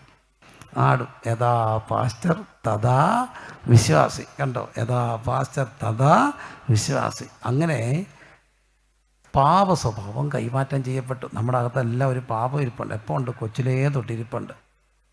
ഒരു കൊച്ചിനെ റാന്നിന്ന് തിരുവനന്തപുരത്ത് കൊണ്ടുപോയി അച്ഛൻ. മുട്ടയിൽ നിന്ന് വിരിഞ്ഞിട്ടില്ല. ആ മുട്ടത്തോട് പൊട്ടി വരുന്നേ ഉള്ളൂ. അവനെ കൊണ്ട് സൂ കാണിക്കാൻ കൊണ്ടുപോയതാണ്. ആ വാതിക്കലോട്ട് കയറുമ്പോൾ അവിടെ മുഴുവൻ സിനിമാ പോസ്റ്ററാണ്. പലതിനും തുണിയില്ല, ഒന്നുമില്ല. പകുതി തുണിയൊക്കെ ആയിട്ടിരിക്കുന്ന നഗ്നനകളാണ്. അപ്പം കൊച്ചനെ വായും പൊളിച്ച് അങ്ങോട്ട് നിൽക്കും. ഇപ്പം കൊച്ചി ഇറക്കനാ. അപ്പം പറഞ്ഞു, മോനെ അങ്ങോട്ട് നോക്കല്ലേ, ഇതെല്ലാം പന്നപ്പിയായിൻ്റെയാണ്, ബാ. സൂ കാണിച്ചു. കൊയില്, മയില്, സിംഹം, ഒട്ടകം, ജിറാഫ്. തിരിച്ച് വന്നപ്പം വീട്ടിൽ അതെന്ന് ചോദിച്ചു, മോന് ഏറ്റവും ഇഷ്ടപ്പെട്ട എന്തിനാ? ഈ മുട്ടയെന്ന് വിരിയാത്തം പറയുക പന്നപ്പിയായിൻ്റെയാന്ന്. കണ്ടോ? അപ്പോൾ അവൻ്റെ അകത്ത് എന്തോ ഇരിപ്പുണ്ട്? പാപം ഇരിപ്പുണ്ട്. പാപം. ഈ പാപം മനുഷ്യനെ എന്ത് ചെയ്തു? പാപത്തിൻ്റെ ശമ്പളം മരണം. മോഹം ഗർഭം ധരിച്ച് പാപത്തെ പ്രസവിക്കും. പാപത്തിൻ്റെ ശമ്പളം മരണം. മനുഷ്യനകത്ത് എന്തോ ഇരിപ്പുണ്ട്? പാപം ഇരിപ്പുണ്ട്. പാപം മനുഷ്യനെ മരണപ്പെടുത്തുന്നതുകൊണ്ട് ദൈവം എന്ത് ചെയ്തു? രക്ഷപ്പെടാൻ വേണ്ടി കൽപ്പന കൊണ്ട് നിയമം. അതാണ് പാപം ചെയ്യാത്തവരിലും ആദം മുതൽ മോശ വരെ എന്തുവാണു? മരണം വാണു. മോശയുടെ കാലം. അതാണ് പുറപ്പാട് പുസ്തകം നമ്മൾ കാണുന്ന. ദൈവം ദൂതന്മാർ വശം മോശയുടെ കയ്യിൽ എന്ത് കൊടുത്തു? നിയമം കൊടുത്തു. നിയമം കൊടുത്ത് എന്തിനാ? ശ്രദ്ധിക്കണേ. നിയമം കൊടുത്ത് എന്തിനാ? നിയമം ലംഘിച്ചാൽ എന്ത് കിട്ടും? ശിക്ഷ കിട്ടുമോ? നിയമം ലംഘിച്ചാൽ എന്ത് കിട്ടും? ശിക്ഷ കിട്ടും. ഹെൽമെറ്റ് വെച്ചില്ലെങ്കിൽ എന്ത് കൊടുക്കണം? പിഴ കൊടുക്കണം. ഹെൽമെറ്റ് വെക്കണമെന്ന് പറഞ്ഞത് നമ്മളെ ശിക്ഷിക്കാനോ രക്ഷിക്കാനോ? ശിക്ഷിക്കാനാ? രക്ഷിക്കാനോ? പക്ഷേ രക്ഷാകാരണമായ നിയമം എന്തായിട്ട് മാറും? ശിക്ഷാകാരണമായിട്ട് മാറും. ഹെൽമെറ്റ് വെച്ചില്ലെങ്കിൽ പോലീസ് പൊക്കും. ഇനി പോലീസ് പൊക്കിയില്ലെങ്കിലും അവിടെ എന്തോ ഉണ്ട്? ക്യാമറ ഉണ്ട്. പൊക്കും. ഞങ്ങളുടെ അവിടെ ഒരു ഈ ചെക്കിങ്, ക്യാമറയ്ക്ക് മുമ്പ് കൂടുതലും ചെക്കിങ് അല്ലായിരുന്നു. ചെക്കിങ് നടക്കുമ്പോൾ ഒരു ഉപദേശിയെ പിടിച്ചു. ഉപദേശി ഹെൽമെറ്റ് തൂക്കിയിട്ടിട്ടുണ്ട്. അപ്പോൾ പുള്ളി ഓടിച്ചെന്ന് സാറിനോട് പറഞ്ഞു, സാർ ഞാനൊരു പാസ്റ്ററാണ്, പ്രസംഗിക്കാൻ പോകും. അപ്പം ധൃതി വെച്ചത് പോയത് കൊണ്ട് സമയം പോയതുകൊണ്ട് തൂക്കും. പക്ഷേ എനിക്ക് പാസ്റ്റർമാർ, എസ് ഐ പറയുക, പാസ്റ്റർമാരെന്ന് പറഞ്ഞാൽ ഭയങ്കര ബഹുമാനമാണ്. അവരാണ് ഈ നാടിനെ നന്നാക്കേണ്ടത്. നിങ്ങളുണ്ടെങ്കിൽ ഈ നാട് നന്നാകത്തുള്ളൂ. മദ്യപാനികളൊക്കെ രക്ഷപ്പെടണം. പക്ഷേ തലയുണ്ടെയല്ല പ്രസംഗിക്കാനൊക്കെ ഉള്ളൂ. എല്ലാവരെക്കാട്ടിലും കൂടുതൽ പിഴ പാസ്റ്റർ തരണം. കാരണം പാസ്റ്റർക്ക് തല വേണ്ടത് നമ്മുടെ കൂടെ ആവശ്യമാണ്. അപ്പോൾ നിയമം വെച്ചത് രക്ഷിക്കാനാണെങ്കിലും രക്ഷാകാരണമായ നിയമം എന്താകും? ശിക്ഷാകാരണം. ഇനി ലൈഫുമായിട്ട് ബന്ധപ്പെട്ട ഒരു സംഭവം പറയാൻ ചിന്തിക്കാനാ. എല്ലാവരും ഇവിടെ ഉണ്ടല്ലോ, ഉണ്ടോ? ആ, ദൈവം പറഞ്ഞു നിങ്ങൾ വല്ലതും കഴിക്കുകയാണെങ്കിൽ മുഖത്തെ വേർപ്പോട് എന്ത് ചെയ്യണം? കഴിക്കണം. ഇത്രയേ ഉള്ളൂ. വേർത്തിട്ടേ എന്ത് ചെയ്യാവൂ? കഴിക്കാവൂ. വേർത്തില്ലേ എന്ത് ചെയ്യരുത്? കഴിക്കുക. ഇതേ ആശയം ഗാന്ധിജി പറഞ്ഞിട്ടുണ്ട്. ബ്രെഡ് ഫോർ ലേബർ, അധ്വാനിക്കാത്തവന് ഭക്ഷണം കഴിക്കാൻ അവകാശമില്ലെന്നുള്ള ആദർശവാദിയും താത്വികനുമായിരുന്നു ആ അർത്ഥനഗ്നനായ ഫക്കീർ. ഇന്ത്യക്ക് അങ്ങനെ ഒരു മനുഷ്യനുണ്ടായിരുന്നു, കണ്ണാടി വെച്ച ഫക്കീർ, വടിയും കുത്തി നടന്നവൻ, ദണ്ഡിതയാത്ര നടത്തിയ ഫക്കീർ. ആരാണ്? ഗാന്ധിജിയാണ്. ഗാന്ധിജിയുടെ ഫിലോസഫിയിലും അതാണ് മെയിൻ. അധ്വാനിക്കാത്തവൻ ഭക്ഷണം കഴിക്കുന്നത്. ബ്രെഡ് ഫോർ ലേബർ, അധ്വാനിക്കണം. എനിവേ, കർത്താവിൻ്റെ സിദ്ധാന്തം അത് തന്നെയാണ്. കഴിക്കണോ എന്ത് ചെയ്തിരിക്കണം? വേർതിരിക്കണം. നമ്മളെല്ലാം വേർത്തിട്ടാണ്. നമ്മളല്ല, നമ്മുടെ അപ്പന്മാരൊക്കെ കഴിച്ച് രാവിലെ എഴുന്നു, അച്ഛൻ അയ്യത്തൂടെ പോയി ഇതുവഴി പോയി പശുവിനെ ഒന്ന് മാറ്റിക്കെട്ടി തണവൊന്ന് വാരി. അപ്പോഴത്തേന് അമ്മ വന്നു. അമ്മ ചാരം വാരി, അടുപ്പിൽ എന്തോ വെച്ചു? വെള്ളം വെച്ചു. ഗ്യാസല്ല, ഊതി പലം കഷ്ടപ്പെട്ട തീ വെച്ചു, പറ്റിച്ചു. വന്നിട്ട് അമ്മ ചൂലും എടുത്തുകൊണ്ട് എങ്ങോട്ട് ഓടി? മുറ്റത്തോട്ട് ഓടി. നല്ല അമ്മായിമ്മമാരാണെങ്കിൽ മരുമോക്ക് കൊടുക്കുന്ന ചൂലിന് നീളക്കുറവായിരിക്കും. എനിക്കിത് അറിഞ്ഞത് എങ്ങനെയാണെന്നറിയാം. ഒരമ്മച്ചി കണ്ട് പറഞ്ഞ, എടാ കുറച്ച് നീളമുള്ള ചൂലേ കൊടുക്കാവടാ. എന്താ അവിടെ പള്ള ചാടല്ലേ? നല്ല കൊച്ചു നീലാണെങ്കിൽ കുനിഞ്ഞ് ഇന്ന് എന്തോ ചെയ്യണം? തൂക്കണം. മരുമോക്കത് മനസ്സിലായപ്പോൾ അവൾ ചെറുക്കനെ കൂട്ടി ഫ്ലാറ്റിൽ പോയി. എന്തോ ചെയ്യണ്ട? ഈ ഫ്ലാറ്റിൽ പോകുന്ന ഒറ്റക്കാര്യത്തിനാ. എന്തോ തൂക്കണ്ട? മിറ്റം തൂക്കണ്ട. മറ്റേതാണെ മിറ്റം തൂക്കണം. മിറ്റമൊക്കെ അല്ലേ ഐശ്വര്യം. അപ്പം അവരപ്പോഴത്തേന് വേർത്തു കാപ്പി കുടിച്ചു. മോഡേൺ ജീവിതമായപ്പോൾ അവരെന്ത് ചെയ്തില്ല? വേർത്തില്ല. കഴിപ്പ് കുറച്ചോ? ഇല്ല. കഴിപ്പ് കുറച്ചോ? ഇല്ല. കിട്ടിയടി ശിക്ഷ. പ്രഷർ, ഷുഗർ, കൊളസ്ട്രോള്, ഹാർട്ട് എല്ലാം കിട്ടി. എങ്ങനെ കിട്ടിയെന്ന് ചോദിച്ചാൽ ഉണ്ടോയെന്നറിയാം. ഒറ്റ ഓട്ടത്തിന് അറിയാം. എങ്ങനെ അറിയാം? ഈ തോളലും കൈ ഓഞ്ഞിരിക്കുന്ന കാണുമ്പോൾ അറിയാം. എനിക്ക് മിക്കവാറും കണ്ടപ്പോഴെല്ലാം തോന്നി, എന്തോ ഉണ്ടോ? ഇല്ല. ഉണ്ടോ? ഇല്ല. മിക്കവരും ക്ഷീണിച്ചിരിക്കുന്ന കണ്ടാൽ അറിയാം എന്തോ ഉണ്ട്. ശിക്ഷ കിട്ടിയതാ. എന്തിൻ്റെ ശിക്ഷയാ? വേർക്കാതെ കഴിച്ചതിൻ്റെ ശിക്ഷയാണ്. അപ്പം ഡോക്ടർ എടുത്ത് ചെന്നപ്പം ഡോക്ടർ പറഞ്ഞു, മരുന്ന് ശകലം തരാം, നിൽക്കുക, 2 ആഴ്ച കഴിഞ്ഞ് ഒന്നുകൂടെ ടെസ്റ്റ് ചെയ്യാം. 45 മിനിറ്റ് എന്തോ ചെയ്യണം? വീശി നടക്കണം. ഞാനും നടന്നു 45 മിനിറ്റ്. നടന്ന് പട്ടി കടിച്ചു. പരിപാടി ഞാൻ നിർത്തി. അതിലും ഭേദം പട്ടി കടിച്ചു കുരച്ച് അതിനും ഭേദം മരുന്ന് എടുത്തോളൂ എന്നൊരു കൺക്ലൂഷന് ഞാനെത്തു. കാരണം എൻ്റെ ഒരു സുഹൃത്ത് ആ സമയത്ത് നടക്കാൻ പോയി, വണ്ടി ഇടിച്ച് അത്തുപോയി. ഞാൻ 2 കാര്യം കൊണ്ട് ചിരിച്ചു. ഒന്നീ പട്ടി അടിക്കും, അല്ലെങ്കിൽ വണ്ടി ഇടിക്കും. ഇത് നടക്കാൻ പോകുന്നതൊക്കെ പേടിച്ചായി രാവിലെ പോകുന്നേ. ഞാനൊരു ദിവസം രാവിലെ ചെങ്ങുന്നൂക്ക് പോവുക, വെളുപ്പിനെയാണ്. അപ്പോൾ എൻ്റെ കൂടെയുള്ളൊരു പാസ്റ്റർ പറഞ്ഞു, അച്ഛാ കാറെ കൊണ്ടുപോകണ്ട. ഒരു കാര്യം ചെയ്യും, ഞാൻ രാവിലെ അച്ഛനെ ബൈക്കേ കൊണ്ട് ചെങ്ങന്നൂർ റെയിൽവേ സ്റ്റേഷൻ, റാന്നിന്ന് ഞാൻ ചെങ്ങന്നൂർ ബൈക്കേ പോവാം. വെളുപ്പിനെ വന്ന് കിടന്നിട്ട് വീണ്ടും അടുത്ത യാത്ര വെളുപ്പിനെ. ഞാനിങ്ങനെ തൂങ്ങി ബൈക്കിൻ്റെ പുറകിരുന്നപ്പോൾ ഇവൻ ബൈക്ക് നിർത്തി. പാസ്റ്റർ വിജയകുമാർ പൗർഷനുള്ള എൻ്റെ കൂടെ ഉള്ള അവൻ ആ സഹോദരൻ വണ്ടി നിർത്തിട്ട് പറഞ്ഞു, അച്ഛാ കുഞ്ഞുകളിക്കൽ ഞാൻ പറഞ്ഞേക്കാം, വണ്ടി കയ്യിൽ നിന്ന് പോകുന്നു, അച്ഛൻ ചുമ്മാ ഇരുന്ന് ഉറങ്ങരുത്, ഇത് ഇത് കാറല്ല ബൈക്ക്. ഞാൻ പറഞ്ഞു, എടാ കണ്ണ് പൊളിക്കുന്നു, നീ ഒരു കാര്യം ചെയ്യും, എവിടെങ്കിലും റോഡ് സൈഡിൽ ഒരു പൈപ്പ് കാണുമ്പോൾ അങ്ങനെ നിർത്തിയാൽ എനിക്കൊന്ന് മുഖം കഴിക്കാൻ ഒക്കെയാണ്. ശരി. ഞങ്ങൾ രണ്ടും കൂടെ പോകുമ്പോൾ ഒരാളിങ്ങനെ കൈ വീശി നടക്കുന്നു. അത് ഓവർടേക്ക് ചെയ്യാൻ പൈപ്പ് കണ്ടു. അച്ഛാ പൈപ്പ്. ഇവൻ ബൈക്ക് ഔട്ടി. ഞാൻ ചാടി ഇറങ്ങി. ഞാൻ നോക്കിയപ്പോൾ ഈ മനുഷ്യൻ അയ്യോന്ന് വിളിച്ചുകൊണ്ടൊരു ഓട്ടം. അയാളോർത്ത് രാവിലെ കൊട്ടേഷൻ ആരാണ്ടാ, ഇന്നിപ്പോൾ എപ്പോൾ ഉറക്കം വന്നാലും ഞാനിതൊന്ന് ഓർക്കും. അയ്യോ ഒന്ന് വിളിച്ചോണ്ട്. അപ്പോൾ ചിരിക്കരുത്. ഞാൻ ഈ മുണ്ടൊക്കെ മടക്കി കൊത്തി വെളുപ്പിനെ പുറകിരിക്കല്ലേ വായിക്കുമെന്ന് വെച്ചാൽ ഇയാളൊരു ഓട്ടം തിരിച്ച്. എൻ്റെ തമ്പുരാന് പാവം, അയാളെ പേടിപ്പിച്ചു. ആരാന്ന് പോലും അറിയത്തില്ല. എനിവേ, മനുഷ്യർക്കെല്ലാം ദൈവം നിയമം കൊടുത്തു. പക്ഷേ രക്ഷാകാരണമായ നിയമം എന്തായി? ശിക്ഷാകാരണമായി. നിയമം ലംഘിച്ചാൽ എന്ത് കിട്ടും? ശിക്ഷ കിട്ടും. അപ്പം ദൈവം ശിക്ഷ വെച്ചു, നിയമം വെച്ചു. നിയമം ലംഘിച്ചാൽ എന്ത് കിട്ടും? ശിക്ഷ. പക്ഷേ ഈ മനുഷ്യൻ്റെ അകത്തൊരു പ്രവണതയുണ്ട് നിയമം ലംഘിക്കാൻ. നന്മ ചെയ്യണമെന്ന് എല്ലാവർക്കും ആഗ്രഹമുണ്ട്, പക്ഷേ എന്ത് ചെയ്യുന്നില്ല? ഒക്കുന്നില്ല. ഉണ്ടോ? പഠിക്കണമെന്ന് ആഗ്രഹമില്ലാത്ത ഒറ്റ മക്കളുണ്ടോ? എനിക്ക് വേണ്ട, ഞാൻ പഠിക്കത്തില്ല എന്ന് പറയുന്ന മക്കളുണ്ടോ? ഇല്ല. എല്ലാവർക്കും ഒരു ആഗ്രഹമുണ്ട്, എന്ത് ചെയ്തോ കൊള്ളാം, പഠിച്ചാൽ കൊള്ളാം. അതിന് 10ാം ക്ലാസ് ആകുമ്പോൾ, ഇപ്പോഴല്ല പണ്ട് എനിക്കും കിട്ടിയിട്ടുണ്ട് ഒരു സമ്മാനം. 10ാം ക്ലാസ് ആയപ്പോൾ എൻ്റെ അപ്പൻ ചെയ്ത പുണ്യകർമ്മം എന്നാന്ന് ചോദിച്ചാൽ ഒരു വട്ടത്തിലുള്ള ടൈം പീസ് മേടിച്ചു തന്നു. ഓർമ്മയുണ്ടോ? എന്തിന് വെക്കാനാ?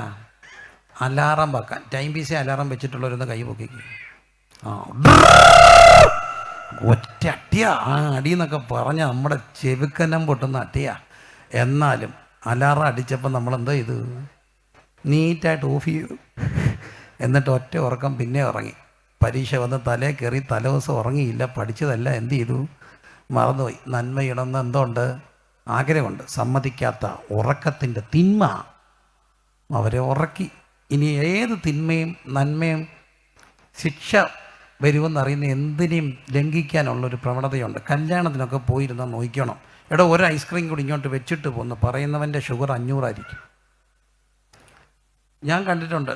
ഡോ നീ എന്നേ സഹോദരൻ, ഇനി വന്നേ മോനെ, നിൻ്റെ കൈ എന്നെ വിറയ്ക്കുന്നേ, നീ എന്നെടാ വിറയ്ക്കുന്നേ, നിനക്ക് വല്ല കുഴപ്പമുണ്ടോ? ഇടടാ പീസ് ഇടാ വിറയ്ക്കടാ എന്ന് പറയുന്നവൻ്റെ കൊളസ്ട്രോൾ 500. നന്മ ചെയ്യണമെന്ന് ആഗ്രഹമുണ്ട്, പക്ഷെ സമ്മതിക്കാത്ത തിന്മയുടെ പ്രമാണം എൻ്റെ അവയവത്തിൽ എന്ത് ചെയ്യുന്നു? എല്ലാവർക്കും ആഗ്രഹമില്ലേ? എന്നോടൊരു പയ്യൻ വന്ന് പറഞ്ഞു, നല്ലൊരു സഹോദരനാ, സഹൃദയനാ, സാത്വികനാ, വായനക്കാരനാ, നല്ലവനാ, സത്യസന്ധനാ എന്ന് പറഞ്ഞു. എൻ്റെ പൊന്ന് സഹോദരാ, ഞാനൊരു തീരുമാനമെടുത്ത് ഈ വർഷം ഒരു ന്യൂ ഇയറിനാ. ഞാൻ ചോദിച്ചു, എന്താ? കാണിച്ചമായ തീരുമാനം, കട്ടായമാണ്, ഇനി മാറ്റമില്ല, അഴിവില്ല. എന്താടാ പോയേ? ഒക്കത്തില്ല. ഞാനതുകൊണ്ട് അതങ്ങ് തീരുമാനിച്ചു. എന്താ പാടാ പറ? ഈ ന്യൂ ഇയറിൽ ഒരു തീരുമാനം എടുക്കുന്നില്ലെന്ന് ഞാനങ്ങ് തീരുമാനിച്ചു. കാരണം കുറേ നാൾ കള്ളം പറഞ്ഞു, ഞാൻ ഏതാണ്ടെല്ലാം അങ്ങ് ചെയ്യുമെന്ന്. എന്നിട്ട് എന്തോ ചെയ്തു? ഒന്നും ചെയ്തില്ല. നന്മ ചെയ്യണമെന്ന് ആഗ്രഹം ഉണ്ടെങ്കിലും അതിന് സമ്മതിക്കാത്ത ഒരു തിന്മയുടെ പ്രമാണം എൻ്റെ അവയവത്തിൽ എന്ത് ചെയ്യുന്നു? വ്യാപരിക്കുന്നു. കുഞ്ഞുങ്ങളെ, ഈ ശിക്ഷയ്ക്കൊരു പ്രശ്നമുണ്ട്, ദൈവശിക്ഷയ്ക്ക് കേട്ടോ. ലോകശിക്ഷ ഒന്നിച്ചത്താൽ അങ്ങ് തീരും. നമ്മളെ തിരുവനന്തപുരം സെൻട്രൽ ജയിലിൽ പിടിച്ചിട്ട് ശിക്ഷ കൊലപാതകമാണ്, 30 വർഷത്തെ തടവ, ജീവപര്യന്തോ എന്തോ ആയിട്ട് 15ാമത്തെ വർഷം അച്ചായി അങ്ങ് മരിച്ചുപോയി. അടുത്ത 15 വർഷം കൂടെ മൊബൈൽ മോർച്ചറിയിൽ പൂജപ്പുര സെൻട്രൽ ജയിലിൽ വെക്കുമോ, ബോഡി വിട്ടു കൊടുക്കുമോ? ഉറക്കപ്പറ എടാ പിള്ളേരെ, ഉറക്കപ്പറ. എന്തുകൊണ്ട്? മരിച്ചപ്പോൾ അവൻ കുറ്റവാളിയല്ല. മൃതദേഹത്തോട് കുഞ്ഞുങ്ങളിച്ച വിവരം അറിയും. കാരണം മൃതദേഹം ആദരിക്കപ്പെടണം. അത് ആരുടെ ആയിക്കോട്ടെ, അത് സവർണൻ്റെയും അവർണൻ്റെയും ആകട്ടെ, നീതിമാൻ്റെയും കുറ്റവാളിൻ്റെയും ആകട്ടെ, ചത്തോ മരിച്ചോ മൃതദേഹം എന്ത് ചെയ്തിരിക്കണം? ആദരിക്കപ്പെടണം. മൃതദേഹത്തോട് അനാദരവ് കാണിക്കാൻ ഒക്കുവോ? ഇല്ല. അതുകൊണ്ടാണ് ആംബുലൻസിലാണെങ്കിലും ബോഡി പോകുമ്പം നമ്മൾ അറിയാതെ കടത്തുന്നതെന്നൊക്കെ എന്ത് ചെയ്യും? വിവരമുള്ളവരാണെങ്കിൽ ആരുടെ ബോഡി കൊണ്ടുപോകുന്നൊരു പ്രൊസഷൻ മുമ്പിൽ കൂടെ പോകുമ്പോൾ നമ്മൾ അറിയാതെ എന്ത് ചെയ്യും? ഒന്ന് എഴുന്നേറ്റേക്കും. ഞാൻ കണ്ടിട്ടുണ്ട്, സാധാരണക്കാരായ മനുഷ്യർ കൈലി മടക്കി കുത്തി നിൽക്കുന്നവർ കൈലി എന്ത് ചെയ്യും? അഴിച്ചിടും. ആരോടുള്ള ബഹുമാനമാണ്? മരിച്ചോട്ടോ. ഞാനും ഒരു ദിവസം ഇങ്ങനെ കയറി പോകണ്ടല്ലേ, ബഹുമാനമോ പേടിയോ എന്താന്നേലും നമ്മൾ മൃതദേഹം ശിക്ഷ തീർന്നു. പക്ഷേ ഈ ദൈവകോടതിക്കൊരു പ്രശ്നമുണ്ട് മക്കളെ. ചത്തുപോയാലും പൊക്കി എടുത്തുകൊണ്ട് നിർത്തും, ലൈവായിട്ട്. ഈ ലോകം കാണാൻ പോകുന്ന കൂട്ട ചമ്മൽ നടക്കുന്ന എന്നറിയാം. അന്നാ അച്ചായൻ മാന്യനായിരുന്നു, പൊക്കിയെടുത്ത് കൊണ്ട് നിർത്തി അമ്മാമ്മയുടെ മുമ്പിൽ വെച്ച് എല്ലാ രഹസ്യവും ഇങ്ങനെ കാണിക്കുക. ഈ അമ്മാമ്മയെ ഓർക്കുക, ഈയുടെ കൂടാണോ ഞാൻ കിടന്നുകൊണ്ടിരുന്നത്? ഈ കിളവൻ പന്നൻ വൃത്തികെട്ടവൻ, പക്ഷെ വല്ലതും ചെയ്യാൻ നോക്കൂ. ലൈവായിട്ട് ലോകം കണ്ട ഏറ്റവും വലിയ ചമ്മലുണ്ടാകുന്ന അമ്മ ചമ്മി നാറി നിൽക്കും. അപ്പച്ചനാ 85 വയസ്സുണ്ട്, കിളവൻ കുനിഞ്ഞ് നിൽക്കുക, കൊച്ചുമക്കളുടെ മുമ്പിലാണ് കാര്യങ്ങളെല്ലാം വരുന്നത്. കണ്ടോ? അപ്പോൾ ഓർത്തോണേ, എല്ലാ മനുഷ്യൻ മരിച്ചാലും തീരാത്ത ശിക്ഷയുണ്ട്. ഇനി എന്തോ ചെയ്യും? ശിക്ഷ കഠിനമാക്കി രക്ഷപ്പെടണ്ടേ? സൗദിയൊക്കെ ഈ ശിക്ഷ കഠിനമാക്കിയതും സ്നേഹമാണ്. എങ്ങനെയെങ്കിലും രക്ഷപ്പെടുത്തണം, മനുഷ്യനെ മരിക്കരുത്. ശിക്ഷ കഠിനമാക്കിയതിൻ്റെ പേരാ ശാപം വരുമെന്ന് പറഞ്ഞു. അതുകൊണ്ട് ഈ ശാപത്തെ മനുഷ്യൻ പേടിക്കുന്നേ. ശാപം, ശിക്ഷ എനിക്കുള്ളതാണ്. ശാപമോ? ശ്രദ്ധിക്കണേ മോനെ, അവത്തെ അടിക്കരുതേ, ആ കുപ്പി അടിക്കരുത് കേട്ടോ, ശബ്ദം കേൾക്കും. ശിക്ഷ എനിക്കുള്ളതാണ്. ശാപമോ? ശ്രദ്ധിച്ചേ, ശാപമോ? ശിക്ഷ എനിക്കുള്ളതാണ്. ശാപം ആർക്കുള്ളതാ? എനിക്ക് മാത്രമല്ല, ആർക്കൂടുണ്ട്, 4 തലമുറയ്ക്കുള്ളതാ. എന്ത്? ശാപം. ദൈവം ശാപം വരുമെന്ന് പറഞ്ഞത് ശപിക്കാനാണോ രക്ഷിക്കാനാണോ? രക്ഷിക്കാനാ. എന്താ കാര്യം? ദൈവം പിതാവാ. കുഞ്ഞുങ്ങൾക്ക് ദോഷം വരുന്നൊരു കാര്യം ചെയ്യുമോ? ഇല്ല. പിള്ളേർ സമ്മതിക്കത്തില്ല. നിങ്ങൾ സമ്മതിക്കത്തില്ല. എനിക്കറിയാമല്ലോ സമ്മതിക്കത്തില്ലെന്ന്. അതുകൊണ്ടല്ലേ 18ാമത്തെ വയസ്സിൽ ഇറങ്ങിപ്പോയത്. 18ാമത്തെ വയസ്സിൽ ഇറങ്ങിപ്പോവുക. എന്നിട്ടോ 18 വയസ്സായെന്ന്. 18 വയസ്സായതുകൊണ്ട് എല്ലാം ആയെന്ന് നിന്നോടൊക്കെ ആരാ പറഞ്ഞേ? 18 ആയെന്ന്. കൊച്ചിറങ്ങിപ്പോയി. ഞാൻ പറഞ്ഞു എത്ര വയസ്സായി? 17 കഴിഞ്ഞ് കാണും.